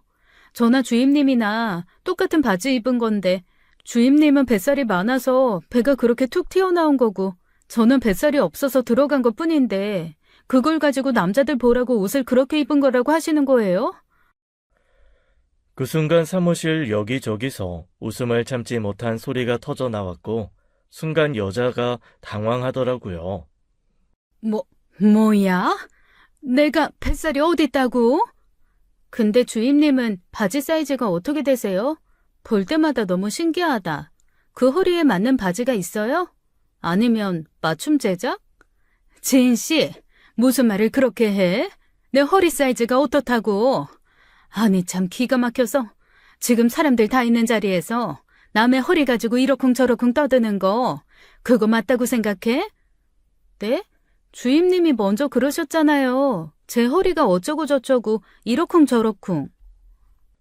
그 여자는 뇌를 거치지 않고 말을 하는 스타일이었습니다. 자기가 먼저 시작해놓고 그것도 모르더라고요. 사람이 생각이라는 걸 하고 말을 내뱉어야 하는데 그 사람은 되는 대로 짓거린 거예요. 시뻘개진 얼굴을 무시하고 고개를 돌리자 맞은편에 있던 직원이 잘했다는 듯 쳐다보더라고요. 그 뒤부터는 전쟁이었습니다. 지인 씨, 전표 입력 다 했어? 어제까지 하라고 했는데 안 돼 있는 것 같은데. 했어요. 보면 아시잖아요. 아, 주임님 어차피 보셔도 모르죠? 뭐? 모르다니? 주임님 이거 봐도 모르시잖아요. 근데 왜 물어보세요? 제가 보여드리면 이해는 하세요? 어차피 여기 아니어도 갈 곳 많다. 그만둬도 나한테 손해 아니다. 그 생각으로 다니니 회사도 다닐만 나더라고요. 그 여자가 한마디 하면 전 두마디 했고 그 여자가 대로 주면 저는 말로 받아쳤습니다. 저는 사과 한마디면 그만뒀을 거예요. 거울처럼 행동하는 제 모습을 보고 뉘우치길 바란 거고요. 그런데 그 여자는 끝까지 자기 잘못은 모르고 그저 어린 게 예의 없이 군다고만 생각하며 더 하더라고요. 지인 씨, 나 좀 보자. 여기서 말씀하세요. 저 사무장님이 시키신 일 때문에 자리 비우기 힘들어요. 여긴 다들 있는 자리니까 나가서 이야기 좀 하자고. 그럼 이따 일 끝나고 말씀하세요. 저는 주임님처럼 다들 일하는데 전화통화로 1시간씩 자리 비우는 일 같은 거 하기 싫어요. 뭐? 야, 너 이게 진짜 보자 하니까 머리에 피도 안 마른 게 아주 버릇이 없구나. 그제야 사무실에 있는 모든 사람이 하던 일을 멈추고 우리 쪽을 바라보았습니다. 터질 게 터졌다는 반응과 함께 일을 키우기 싫은 몇몇의 사수들이 그만하라고 만류하더라고요. 하지만 그 여자는 더는 참을 수 없다는 듯 허리춤에 손을 얹고 제게 삭대질을 하며 고함을 치더라고요. 야, 너는 애미가 없냐? 애미가 없어서 네 애미 버린 사람한테 이렇게 버릇없이 굴어? 뭐라고요? 아니면 애미가 있어도 가정교육이 안 됐든지. 하긴 지 자식 대학도 안 보낸 애미 애비가 뭐 얼마나 제대로 된 가정교육을 했겠냐마는. 너 그러는 거 아니다. 그런 행동이 다 네 부모 얼굴에 먹칠하는 거야. 알아? 대놓고 부모 욕하는데 참을 수 있는 사람이 어디 있겠나요? 부모 모욕 앞에선 나이도 체면도 직책도 없는 법이죠. 그러는 주임님 부모님께서는 아주 먹물을 뒤집어 쓰고 다니셨겠네요. 주임님 때문에. 뭐야? 전 살다 주임님처럼 나이 허투루 먹고 배울 점 없는 어른은 본 적도 없어요. 저희 어머니께서는 비록 대학은 못 보내주셨어도 주임님처럼 못 배운 사람처럼 말씀하신 적 한 번도 없는데 누가 가정교육을 잘못 받았는지는 주임님 말고는 다 아실 것 같은데요?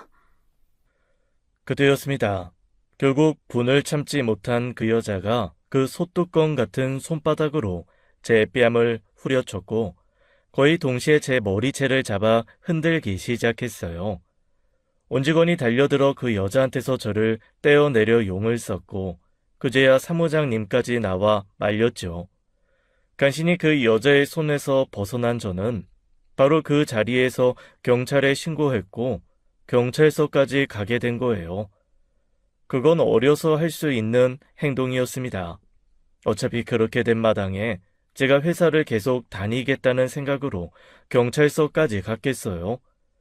그 자리에서 전 폭행으로 그 여자를 고소했고 회사에도 사직서를 냈죠.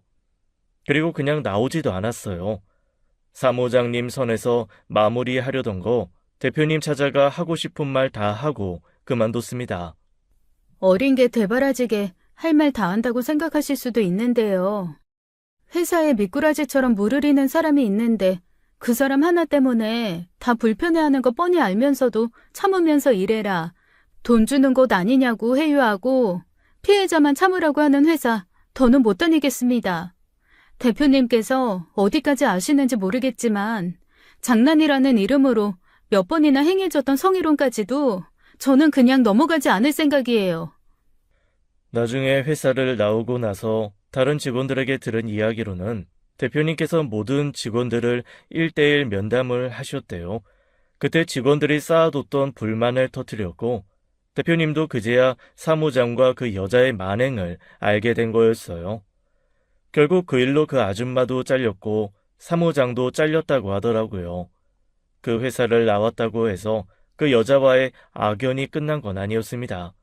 사무장과 결탁해 인사 서류를 본 건지 저희 집까지 찾아와 제게 고소를 취하하라고 난동을 부렸거든요. 하도 버릇없게 굴어서 제대로 살라고 어른이 혼 좀 낸 거 가지고 뭐 폭행? 야, 이게 폭행이면 쌍코피 터지고 뭐 하나 찢어진 사람들은 살인이냐? 그렇게 오바 떨어서 사람 망신 주고 일까지 잘리게 하니까 좋아? 좋디? 아, 이거 왜 이러세요? 사람 몸에 손을 댔으니 폭행인데 잘못한 줄도 모르고 여기까지 와서 행패해요? 당장 가세요. 또 경찰 부르기 전에 가시라고요. 당장 취하해. 당장 고소 취하하라고. 그때 엄마가 안 계신 게 다행이었어요. 엄마한테는 자세히 말씀드리지 않고 일이 맞지 않아서 그만뒀다고만 했거든요. 그날 함께 집에 있었던 고등학생인 남동생이 무슨 일이냐며 나왔는데 남동생을 보고 안 되겠다 싶었는지 그제야 그냥 가더라고요. 그 뒤로는 전화로 문자 메시지로 폭언에 가까운 연락을 하면서 당장 그만두라고 난리였습니다. 일이 그 지경까지 됐어도 진심 어린 사과, 아니 흉내뿐인 사과를 했더라면 적당히 하고 그만뒀을지도 몰라요. 그런데 그 여자는 적반하장으로 제가 자기 인생 망쳤다고 끊임없이 제 탓만 하더라고요. 어차피 고소해도 벌금형으로 끝날 거 왜 저렇게 찾아와 사람을 못 살게 구나 했는데 알고 보니 그 일로 집에서도 문제가 된 모양이었습니다. 5번째쯤 집에 찾아왔을 때 그러더라고요. 너 이러다 나 이혼당하면 나 그때 눈에 뵈는 거 없어. 그때 가서 후회하지 말고 당장 취하해. 폭행 고소 한 번 당했다고 이혼이라니 알만하네요. 그게 어떻게 제 탓이겠어요. 아줌마가 원래 그런 사람이라 그런 걸 텐데. 안 그러던 사람이 폭행 고소 당했다고 이혼하자고 하면 그쪽이 이상한 거고. 너 진짜 악랄하구나. 기어이 내 인생 망쳐보겠다 이거야? 자업자득이죠. 제 탓하지 말고 자기 자신의 행동을 돌아보세요. 전부 아줌마가 자기 인생 말아먹은 건데 누구 탓을 해요? 너 내가 경고했어? 나 이혼하는 순간 너도 끝이야. 내가 너 다시 만나서 꼭 혼쭐을 내줄 거니까. 저도 더는 못 봐주겠네요. 저는 뭐 안 참고 있는 줄 알았죠? 저는 그 길로 또 경찰을 불러 그 여자를 쫓아냈습니다. 스토킹으로도 고소장을 넣었죠. 여자는 자기가 할 말이 있어서 찾아간 거라고 난동을 부렸지만 상대가 원치 않는 방문이 지속될 시 죄가 될 수 있다는 건 절대 인정하지 않았어요. 결국 고소장이 들어가고 나서야 그 여자 얼굴 볼 일도 없어졌죠. 제 인생에 그렇게 최악의 인간은 처음이었습니다. 신년 액땜이 아니라 인생 액땜을 한 거라고 생각하고 앞으로는 그런 사람을 만나지 않길 간절히 바랬죠. 하지만 그 여자는 생각보다 더 나쁜 사람이었어요. 잊힌 악연이 될 수 있었는데 다시 내 인생에 나타나 끝까지 자기 무덤을 파더라고요. 어쨌거나 고소로 벌금형이 선고되었다는 소식을 듣게 된 후 어느 날이었습니다. 전 회사 대표로부터 연락이 온 거예요. 잠깐 시간 좀 내주었으면 좋겠다는 말에 나갔더니 대표님께서 허리를 숙여 사과하더라고요. 몰랐다는 말은 변명받게 되지 않으니 하지 않을게요. 이런 일이 있을까봐 사원들 전부 내 손으로 뽑았는데 장성자는 사무장 부탁으로 특별히 데려온 사람이었거든요. 사무장 믿고 별 문제 없을 거라고 생각했었는데 너무 일 핑계로 사원들 못 챙긴 것 같아 미안하네요. 법의 힘을 빌린 만큼 문제 있다는 걸 인지하지 못했던 거 진심으로 사과할게요. 아니에요. 바쁜 대표님께서 어떻게 그런 일까지 일일이 알겠어요. 전 사무장님한테 말씀드리면 대표님도 자연히 알 거라고 생각했었는데 사무장님이 그분과 완벽하게 한패였을 거라곤 생각지도 못했어요. 저도 이 일로 많이 배웠고 괜한 무리를 일으킨 것 같아서 대표님께도 죄송합니다. 이렇게 따로 사과해 주셔서 오히려 감사해요. 다른 직원들한테 물어보니 지인 씨가 일을 꽤 잘했다고 하더라고요. 사무장이랑 장성자 씨가 없다고 해서 돌아와 달라고 하는 건 양심 없는 일 같고 대신 내가 아는 사람 회사에 지인 씨 추천 좀 하려는데 어때요? 아직 일 구한 거 아니면 거기로 가봐요. 하던 일도 비슷해서 업무 때문에 적응하기 힘들진 않을 거예요. 생각지도 못하게 대표님의 배려 덕분에 더 좋은 조건의 직장에 입사할 수 있게 된 거예요. 어떻게 보면 낙하산으로 계약직도 아닌 정규직이 된 셈이었지만 고졸 포지션이라 그런지 다른 직원들도 별로 개의치 않는 것 같았습니다. 덕분에 빠르게 일 처리를 찾아 회사에 적응할 수 있었어요. 다행히 그곳은 그 여자처럼 무례한 직원들이 없었고 좀 무난한 회사 생활을 할 수 있었죠. 그러다 우연히 고객으로 만난 남자와 연애도 하게 된 거예요. 처음엔 고객이라는 이유로 거리를 뒀는데 꾸준히 찾아와 그야말로 물량 공세, 애정 공세를 퍼부었습니다. 더운 날엔 커피 사다 주고 추운 날엔 앞에서 기다렸다가 퇴근하는 제 주머니에 따뜻한 캔커피 넣어주면서요. 부담스럽다, 고객이랑 연애한다는 이유로 직장에 밉보일까봐 걱정된다고 거절도 했지만 여러 달 꾸준한 모습을 보이는 남자친구에게 넘어간 겁니다. 소개팅과 짧은 연애 2번이 전부였던 저에게 왜 저렇게 잘해주나 싶을 정도로 과분한 사랑을 주는 사람이었어요. 그래서 저도 마음을 열게 되었고 저희 집안 사정까지 오픈하게 된 거예요. 사실 나 연애할 만큼 여유 있는 사람은 아니야. 엄마는 아프셔서 주기적으로 병원 다니셔야 하고 이제 대학생 된 동생이랑 아직 고등학생인 동생도 있고. 그랬구나. 그래서 지인이 네가 그렇게 책임감이 강한 거였어. 남다른 책임감을 가졌다 싶었는데 다 이유가 있었구나. 그게 아니라 남들처럼 평범한 연애를 하려면 내가 아니라 다른 사람이랑 하는 게 좋을 것 같아서 그래. 마음 더 깊어지기 전에 정리가 필요하면 정리하는 게 좋겠다는 생각에서 말하는 거야. 남들처럼 평범한 연애가 뭔데. 지금처럼 일 끝나면 만나서 영화도 보고 저녁도 먹는 데이트 정도는 할 수 있잖아. 집에 들어가는 돈 때문에 그러는 거면 내가 다 부담할 수 있어. 그건 아니지만 그냥 미래를 함께하기 힘든 사람이라는 걸 이야기하고 싶은 거야. 지안아, 우리가 나중에 어떻게 될지는 모르겠지만 그건 우리가 지금 헤어져야 하는 이유가 되지 않는다고 생각해. 너는 그렇게 동생들이랑 엄마, 네 가족들을 위해서만 살 거야? 결국 동생들도 다 자라서 자기 인생 찾아갈 텐데 그때도 동생들 바라보고 살래? 가족을 위해 사는 거 대단하고 멋진 일이야. 하지만 너를 위해서도 살아야 하지 않겠어? 남자친구는 제 사정을 다 이해해주는 사람이었습니다. 대학을 나온 남자친구와 달리 대학을 나오지 못했다는 사실도 상관없다고 하더라고요. 남자친구는 헬스 트레이너를 하다 친구와 동업으로 헬스장 사업을 하는 사람이었어요. 자기가 대학을 나오긴 했지만 자기도 대학 안 나와도 되는 일 하고 있지 않느냐고, 대학에 가지 않고도 어린 나이부터 성실하게 살아온 제 인생을 존중한다고 말해주는 사람이었죠. 놓치기 아까운 사람이었고 어딜 가서 저만한 사람을, 내 삶을 이렇게 이해해 줄 수 있는 사람을 만날 수 있을까 싶을 정도로 좋은 사람이었어요. 그렇게 5년이라는 짧지 않은 연애를 한 겁니다.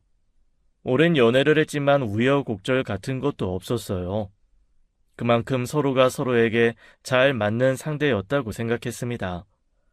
저희 엄마가 아파서 병원에 가야 할 때는 부탁하지 않아도 먼저 나서서 데려다 주기도 하고, 계절별로 제철 과일 준비에 찾아와 일찍이 사위 노릇도 했었죠. 결혼한 것도 아닌데 벌써부터 사위처럼 너무 그러지 말라고 몇 번이나 만류했지만 저 혼자 가장 노릇하는 게 보기 힘들어 그런 거라고, 사랑하는 여자친구 위해서 그런 정도는 할 수 있다고 했죠. 그러니 저도 남자친구 부모님께 뭐라도 해야 할 것 같잖아요. 그래서 만난 지 2년째쯤 되었을 때 이야기를 꺼내본 적이 있었습니다.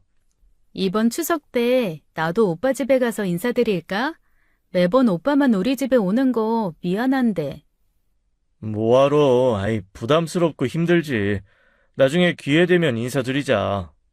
그래도 내가 너무 염치가 없잖아. 매번 오빠한테 받기만 하고. 내가 하면 또 뭘 얼마나 했다고. 부담 갖지 마. 어머님도 좋은 분이시고 나한테 잘해주시니까 마음에서 우러나와 하는 거지. 나도 잘할 수 있는데. 남자는 결혼 전에 여자친구 집 들락거린다고 흠 안 되지만 여자는 다르대. 주변에서도 결혼 이야기 나오기 전에는 여자친구 집에 데려가지 말라고 하더라. 괜히 고생시키는 길이라면서. 나도 다 생각이 있어서 그러는 거니까 부담 갖지 마. 우리 부모님도 결혼 이야기 나오기 전에 여자친구 데리고 오는 거 별로 안 좋아하셔. 남자친구가 그렇게까지 이야기하니 그때는 그렇구나 싶었었어요. 그때는 연애한 지 2년밖에 되지 않기도 했고 저도 좀 어렸으니까요. 하지만 30대가 코앞으로 다가오니 슬슬 결혼 이야기가 나오든지 이별이 나오든지 해야 하는 거 아닌가 싶더라고요. 사귀는 동안 한 번도 결혼 이야기는 해본 적은 없었고 저야 20대 끝물이지만 남자친구는 진작 30대였거든요. 그러다 보니 주변 친구들도 매번 한마디씩 했었어요. 근데 너는 오빠가 결혼하잔 소리 안 해? 오빠 나이도 있는데 그 정도면 결혼해야 하는 거 아니야?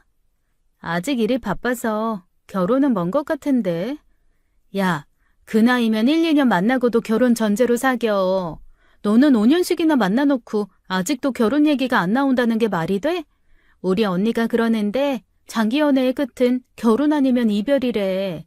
5년 만나고도 결혼 확신 안 주는 사람이면 지인이 너도 얼른 다른 사람으로 갈아타는 게 좋아. 야, 사람이 말도 아니고 아니다 싶으면 갈아타는 게 뭐야. 다 너 생각해서 하는 말이지. 그렇다고 너 결혼 안 할 것도 아니잖아. 어쩌면 지금이 딱 적기야. 오빠도 너무 늦지 않게 결혼할 사람 만나기 좋고, 너도 새로운 사람 만나서 1, 2년 사귀어보다가 결혼하기도 좋고. 난 아직 결혼 생각 없어. 오빠가 이야기 안 꺼내면 너부터 얘기 꺼내봐.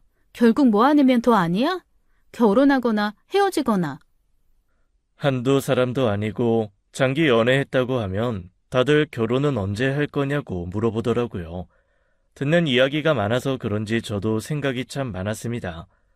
한편으로는 남자친구에게 서운하기도 했었고요. 결혼 생각이 아예 없는 사람도 아닌 것 같은데 결혼할 상대라는 확신을 주지 않는다는 점에서요. 결국 저도 슬슬 마음의 준비를 하기 시작했고, 제가 먼저 이야기를 꺼낸 거예요. 오빠, 나 할 말 있어. 무슨 말을 하길래 서두부터 해. 그냥 하면 되지. 장난하는 거 아니고, 우리가 헤어짐이 필요한 사이라면 빨리 결단을 내려야 하지 않을까? 뭐? 지안아, 갑자기 그게 무슨 말이야? 헤어짐이 필요한 사이라니. 오빠는 이젠 34시고 나는 이제 29인데 오빠도 나도 더 늦기 전에 뭔가 결정을 내려야 할 때가 아닌가 싶어서. 오빠도 누군가와 결혼은 할 거 아니야. 내가 결혼할 상대가 아닌 거면 얼른 다른 사람 만나야 하지 않겠어? 뭐? 지인아, 대체 무슨 말을 하는 거야? 결혼을 한다면 너랑 하겠지. 내가 다른 사람이랑 결혼할 거라고 생각했어? 나랑 결혼한다고? 그런 말 없었잖아. 오빠 나이도 있는데 앞으로 어떤 계획이 있는지 한 번도 나랑 미래 계획에 대해서 이야기한 적도 없었고. 그거야. 지금 내가 상황이 좋지 않으니까 당장 결혼할 수 있는 상황은 아니라서 안 꺼낸 거지. 오빠 상황이 어때서? 사업도 잘 되고 일도 잘 된다고 좋아했잖아. 내가 비록 돈을 많이 모은 건 아니지만 둘이 함께 시작하는 데 있어서 욕심내는 사람도 아니고 나를 잘하는 만큼 경제적인 문제가 결혼에 걸림돌이 되진 않는다고 생각하는데. 알지. 근데 나도 사정이 있어서 그런 거야. 절대 너랑 결혼할 마음이 없어서 그런 게 아니라, 지안아, 미안해. 네가 그렇게까지 진지하게 고민하고 있을 줄은 몰랐어. 내가 미리 말했어야 하는데. 오빠 사정이 무슨 사정인진 모르겠지만 오빠도 나도 확실히 해야 한다고 생각해. 나도 결혼 생각이 아예 없는 것도 아니고 나이도 있으니까 차차 미래를 생각할 수 있는 사람을 만나야 할 것 같아. 엄마도 은근히 물어보시는데 그럴 때마다 뭐라고 해야 할지도 모르겠고. 우리가 너무 오랫동안 당연하게 만나서 미처 생각하지 못한 부분이 있을지도 몰라. 잠깐 생각할 시간을 갖는 게 어때? 지인아. 떨어져서 지내보고 내가 오빠한테 진짜 필요한 사람인지 아닌지 생각해보는 것도 좋다고 생각해. 헤어지자는 게 아니라 그만한 기회를 갖자는 거야. 저는 그런 시간이 필요 없다는 남자친구를 설득해 시간을 가져보기로 했습니다. 저도 남자친구와의 관계를 객관적으로 생각해 볼 시간이 필요하다고 생각했거든요. 어렸을 때야 결혼은 먼 이야기였지만 30대가 가까워지니 친구들 말대로 결단이 필요하다고 생각했어요. 그렇게 일주일쯤 남자친구와 연락을 하지 않고 지냈을 거예요. 할 말이 있다는 남자친구의 연락에 나갔더니 차 안에서 한참 뜸을 들이더라고요. 그게 끝이거나 시작이 될 거라고 생각은 했지만 그때만 해도 제 앞에 기다리는 건 오랜 연애의 끝이라고 생각했죠. 그만큼 연애하는 동안 남자친구가 결혼에 대한 그 어떤 말도 하지 않았던 거예요. 그런데 남자친구가 꺼낸 말은 너무나 뜻밖의 것이었습니다. 갑자기 주머니에서 뭔가를 꺼내더니 결심한 듯 이야기하는 거예요. 지은아, 우리 결혼하자. 어? 갑자기? 생각 많이 해봤어. 너랑 떨어져 있는 그 일주일이 나한테는 지난 5년보다 더 길더라. 너 없이 안 될 것 같아. 내가 너무 배려 없이 너를 기다리게만 한 것 같다는 생각을 했어. 미안해, 너무 늦어서.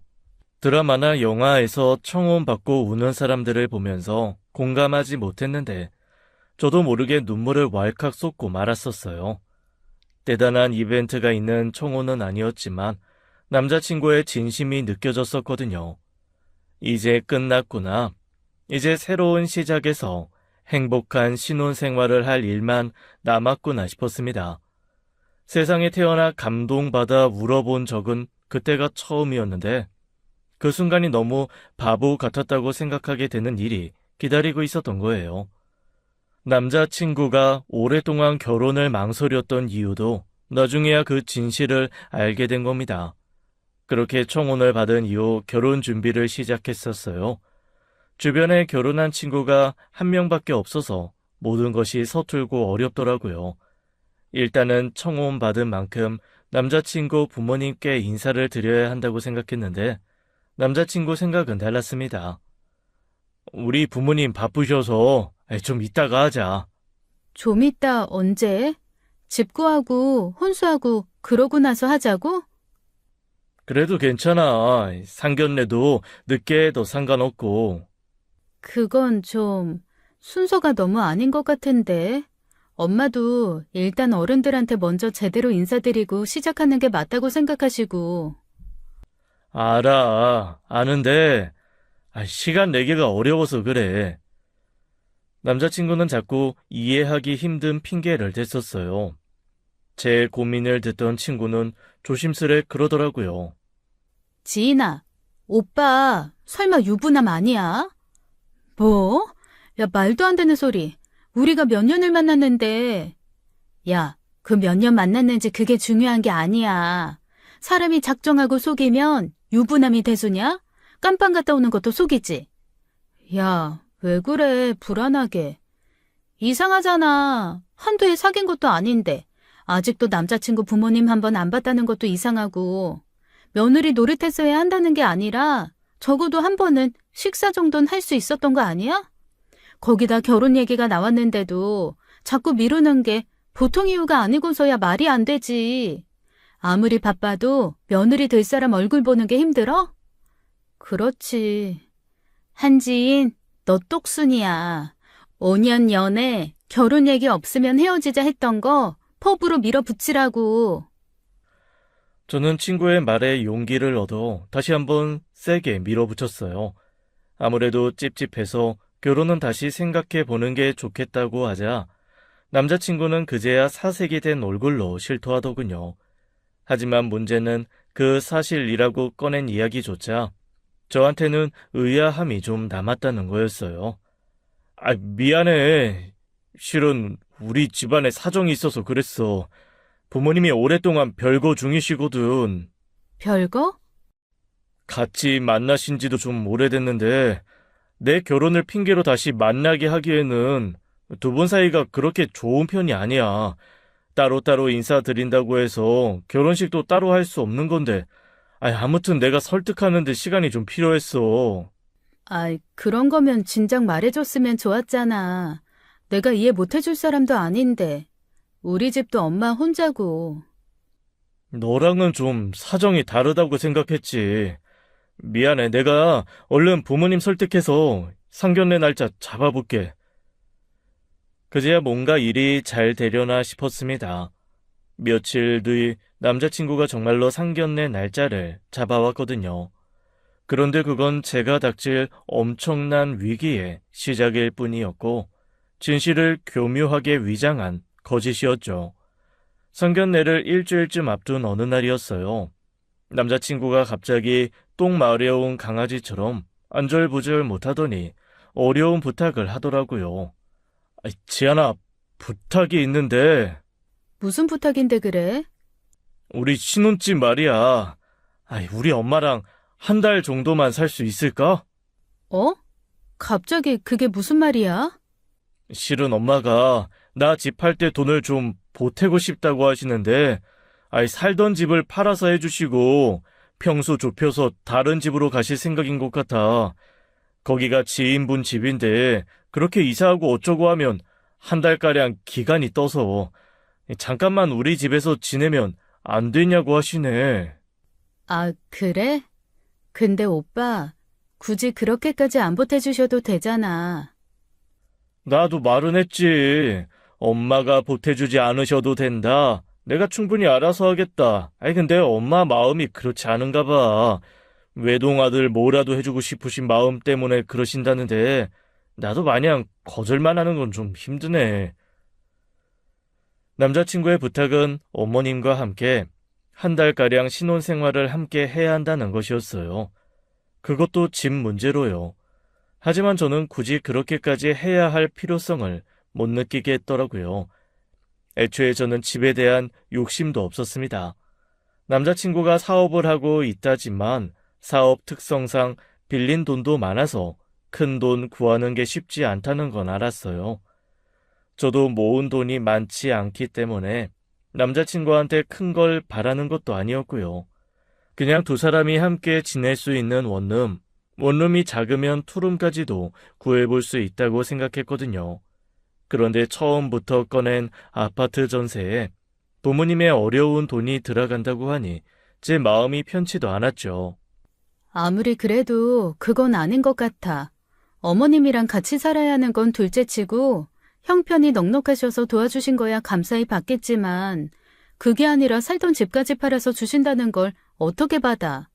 내가 그만한 능력이 있는 며느리도 아니고 뭐하러. 그러지 말고 오빠 그냥 어머님한테 이미 집 구했다고 하고 받지 말자. 아파트 전세 안 가도 돼. 원룸 투룸 난 그냥 오빠 같이 지낼 수 있는 곳이면 돼. 그래도 내 체면이 있지. 결혼하자고 해놓고 이 나이에 원룸살이가 말이 돼? 내가 직업이 없는 것도 아니고 명색이 사업한다는 사람인데 충분히 구할 수 있는데 엄마가 그렇게 말씀하시니까 그러는 거야. 실은 그때 말했다시피 우리 가족한테도 사정이 있어서 엄마가 나랑 떨어져서 살아서 한번 같이 살아보고 싶어서 저러시나 싶은 것도 있고. 아, 그래? 그러실 수도 있지. 어머님은 오빠랑 살고 싶으셨을 거니까.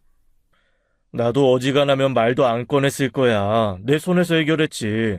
근데 엄마 마음도 이해가 가니까 1년도 아니고 한 달인데 아들이 그 정도 부탁도 못 들어드리나 싶어서.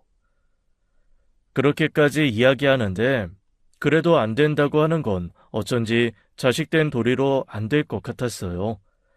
그래서 일단 그렇게 해보자고 내키진 않았지만 수락을 했고 그 문제는 나중에 다시 이야기하기로 했죠. 그런데 며칠 후 엄마랑 혼수 문제로 가전을 보러 간 날이었습니다. 남자친구에게도 미리 이야기했었는데 그래도 같이 살 집인데 남자친구 의견도 필요하다 싶어 연락을 했거든요. 오빠, 사진 봤어? 엄마가 냉장고는 해주시고 싶다고 하셔서 보고 있는 중인데 어때? 어? 냉장고? 지은아, 냉장고 안 사도 돼. 내가 말을 안 했구나. 엄마가 냉장고는 해주신다고 하셨거든. 냉장고랑 옷장은 따로 안 해도 될 것 같아. 어? 아, 그래? 혹시 어떻게 하실 건지 여쭤봤어? 색상이나. 글쎄, 엄마한테 물어보고 말해줄게. 처음엔 감사한 마음도 들었는데 그 후로도 연락이 없어 답답하더라고요. 디자인이나 색상이 궁금했지만 받는 입장에서 꼬치꼬치 캐묻기도 좀 그렇고요. 게다가 남자친구 어머님은 만나지도 연락도 못한 상황에서 남자친구를 통해서만 연락해야 하는 게 너무 답답했어요. 그리고 이틀 뒤 다른 가전을 드리려고 신혼집에 갔는데 이미 냉장고와 옷장이 들어와 있는 겁니다. 남자친구한테 듣지도 못했었어요. 그런데 더 기가 막힌 건 냉장고도 옷장도 새 제품이 아니라 중고였다는 거예요. 텔레비전 설치를 위해 오신 기사님 말씀이 냉장고는 못해도 10년은 더 된 제품이라고 하시더라고요. 상아색이었는데 오랜 세월의 빛발에 누런색이 된 그런 냉장고였어요. 오빠, 어머님이 해주신다고 하셨던 냉장고 말이야. 그거 이미 집에 들어와 있는데 봤어? 그래? 몰랐어. 안 그래도 엄마가 비밀번호 물어보시긴 하던데 넣어놓고 나한테 말씀도 없으셨나 보다. 근데 냉장고가 쓰던 건데? 어? 그럴 리가. 잘못 본 거 아니야? 어디 옮기다가 흠집 나서 그렇게 보이는 거 아니야? 내가 아무리 그런 것도 구별 못할까 봐? 딱 봐도 10년은 좋게 쓴 냉장고야. 집에 오신 기사님도 모델 자체가 구형이라고 하시고 게다가 옷장도 너무 올드해. 색깔도 디자인도. 미안, 지인아. 내가 엄마한테 연락하고 다시 연락 줄게. 남자친구는 급하게 연락을 끊었고 저는 착잡한 마음으로 오래된 냉장고와 장롱을 바라보고 있었어요. 그때는 그게 무슨 의미인지 바로 알아채기가 힘들더라고요. 한 번도 만난 적은 없지만 이 결혼이 못마땅해 그러시나 싶고요. 어쩌면 결혼이 코앞이 되도록 저를 만나지 않으려고 하시는 게 실은 결혼을 반대하기 때문이 아닌가도 싶었습니다. 남자친구 고집을 꺾지 못해 그렇게라도 어깃장 놓고 싶어 그러시나 싶었거든요. 결국 남자친구가 오래된 냉장고와 옷장은 신혼집에서 빼면서 문제는 해결됐지만 그 뒤로 따로 받은 연락도 없었어요. 상견례 전에 따로 한번 만나 뵙고 싶다고 했지만 시간이 안 맞는다는 핑계로 결국 처음 온 게 상견례 자리였죠. 남자친구가 외동이라 저도 엄마만 모시고 상견례 자리로 갔고 처음 뵙는 시부모님인지라 긴장도 엄청 하고 갔죠. 그런데 상견례 자리에 간 저는 그 자리에서 얼어붙고 말았어요. 오랜만이네, 지인 씨. 내가 언제고 한 번은 볼 거라고 했지? 우리 경표가 내 말을 참 잘 들어. 오랜 기억 속에 파묻혀 거의 기억도 안 나던 그 여자가 제 눈앞에서 그것도 제 남자친구 어머니로 앉아있는 거예요. 순간 온몸에 소름이 돋을 만큼 놀라 아무 말도 하지 못했죠. 그런데 여자는 모든 걸 알고 있었다는 듯 해실해실 웃으며 앉으라고 손짓하더라고요. 제가 더 놀란 건 그 옆에 앉아있던 남자친구의 태도였습니다. 보통은 자기 어머니가 한 번도 만난 적 없는 여자친구한테 그런 식으로 인사를 하면 놀라긴 마련이잖아요. 그런데 하나도 놀란 기색 없이 다소 불편한 표정으로만 앉아있는 거예요. 순간 무서운 생각이 들면서 또는 그 자리에 앉아있을 수가 없었죠. 궁둥이를 붙이기도 전에 자리를 박차고 나올 수밖에요. 그러자 엄마도 무슨 일이냐고 따라 나오고 남자친구도 따라 붙었죠. 진아! 이거다. 오빠 다 알고 있었지? 그래서 자꾸 만남을 미뤘던 거였어. 맞지? 진아, 그게 아니라... 언제부터야? 언제부터 오빠 엄마랑 내 관계 알고 있었어? 그게... 설마 아니지? 처음부터였던 거 아니지? 믿을 수 없다는 제 표정에도 남자친구는 대답을 하지 못했습니다. 그러니까 남자친구는 처음부터 저와 그 여자 관계를 알고 있었던 거예요. 정확히는 그 여자가 저한테 자기 아들을 붙인 거였습니다. 처음엔 엄마 부탁이었어. 웬 정신 나간 여자 때문에 고소당해 힘들어하는 엄마 보기도 힘들었고 그것 때문에 아버지랑 이혼한 걸 보고 나도 복수하고 싶은 마음에 시작한 건 사실이야. 뭐라고? 정말로 5년 전부터, 이 모든 게 5년 전부터 시작된 일이라는 거야? 하지만 진심이 아니었던 건 아니야. 엄마 말만 믿고 너한테 접근해서 너를 알게 된 후로는 엄마 말이 틀렸다는 걸 알았어. 그래서 엄마한테도 1년도 안 돼서 헤어졌다고 거짓말했었고 그래서 결혼이 늦어질 수밖에 없었어. 우리 관계를 엄마한테 어떻게 설명해야 할지도 모르겠고 너한테도 어디서부터 어디까지 솔직해야 할지도 몰라서. 기가 막혀 정말. 어떻게 사람을 얼마나 등신천치로 봤으면 그런 짓을 해. 어쩔 수 없었어. 나도 첫 단추를 잘못 꿰인 거 인정할게. 하지만 그 뒤로는 하루도 진심이 아닌 적이 없었어.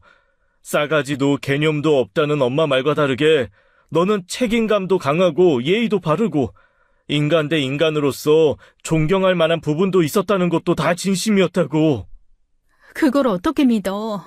지금 이 상황에 나보고 그 말을 믿으라고? 무서워. 정말 소름 끼칠 정도로 무서워. 어떻게 그걸 숨기고 지금까지 5년이 넘는 시간 동안 사람을 기만할 수가 있어? 남자친구는 급기야 그 자리에서 무릎을 꿇었습니다. 그 뒤로 그 여자와 남자친구의 아버지까지 나와 무슨 일인가 싶어 쳐다보고 있었어요. 같이 살자는 건 뭐야? 다 알면서 저 여자랑 한 달 동안 같이 살자고 했던 건 뭐였어? 그게 결혼하고 싶어서 엄마랑 딜했어. 엄마는 절대 안 된다고 반대하는데 그때였습니다. 잠자코 듣고 있던 그 여자가 끼어들어 그러는 거예요. 내가 가지고 놀다가 버리라고 했지. 누가 진짜 결혼까지 하랬어? 어이구, 내가 이렇게 될 줄은 몰랐지. 그래도 지인 씨, 내가 허락했어. 고맙지 않어? 내가 내 아들한테 쳐줬는데 대신 딱 한 달만 달라고 했지. 내가 분이 안 사라지니까 한 달만 복수할 기회를 달라고 해서 얻은 기회거든. 뭐라고요? 복수요? 아니야. 일단 엄마 설득하려고 그렇게 하자고 했지만 내가 다 막아줄 생각이었어. 같이 살면서 엄마 때문에 상처받을 일 없게 내가 다 막을 생각이었다고. 너랑 엄마 인연 모르는 건 아니지만 나한테도 엄마는 엄마잖아. 그래서 나도 중립 외교같이 그렇게 해볼 생각으로. 웃긴다 진짜. 중립? 진짜 어이가 없어서. 비켜. 더는 할 말 없으니까. 예, 유경표. 당장 일어나지 못해? 그깟 여자애가 뭐라고 거기서 빌빌거리고 있어? 고졸에 편부모 가정에 가장처럼 자란 애 며느리로 들이겠다고 한 내 결심이 잘못된 거지. 얼른 못 일어나? 네가 하라고 하는 대로 할게. 평생 같이 살면서 사죄하며 살게. 아니, 내가 생각이 짧았어. 엄마랑 인연 끊으라고 하면 인연도 끊을게. 나 너랑은 못 헤어져. 우리가 어떻게 헤어져? 우리가 함께한 세월이 얼만데. 그 함께한 세월 5년을 죽도 밥도 아닌 것처럼 만든 사람이 바로 오빠야. 오빠는 처음부터 돌이킬 수 없는 강을 건넌 거야. 그 어떤 말로도 변명이 안 돼. 비켜. 꼴도 보기 싫으니까. 그때는 남자친구가 원망스럽다기보다는 무서우면서도 너무 안타까웠어요. 저희가 사랑했던 그 기간까지도 거짓이었다고 말하고 싶지 않았으니까요. 애써 눈물을 참으며 남자친구를 지나치려는데 갑자기 우악스러운 손길이 제 손목을 잡아챘습니다. 억지로 몸을 돌려 바라보니 그 여자가 눈에 불을 켜고 달려들 것처럼 저를 노려보는 거예요. 야, 모양새가 좀 이상하지 않니? 무릎 꿇고 빌어야 하는 건 넌데 네가 뭔데 내 아들을 이딴 취급을 해? 당장 꿇지 못해? 결혼하게 해달라. 지난번 일은 잘못했다. 큰 실수했다. 당장 무릎 꿇어. 엄마! 미쳤어요? 예나 지금이나 인간적으로 예의 없는 건 여전하시네. 적어도 제가 만난 오빠한테서는 그런 모습 본 적이 없는데. 오빠가 불쌍해요. 당신 같은 사람을 엄마로 뒀다는 게. 이게 미쳤나? 그 순간 여자는 다시 한번 손을 휘둘렀습니다. 하지만 내게 미치기도 전에 남자친구에게 가로막히고 말았죠. 남자친구는 무서운 얼굴로 제 엄마의 양쪽 손목을 잡고 안간힘을 쓰고 있었어요. 그러다 결국 남자친구의 힘에 뒤로 나동그라지고 말았죠. 그 여자는 저 때문에 자기 아들이 힘을 썼다는 사실이 믿기 힘들듯 기겁한 표정으로 올려다보고 있더라고요. 경표야! 너 엄마를... 내가 몰라서 가만히 있는 줄 알아요? 제발 그만 좀 하세요. 그만 좀! 그때 눈물을 보이는 남자친구를 도저히 볼 수가 없었어요. 엄마와 함께 금방 자리를 피했고 며칠 동안 연락도 하지 않았습니다.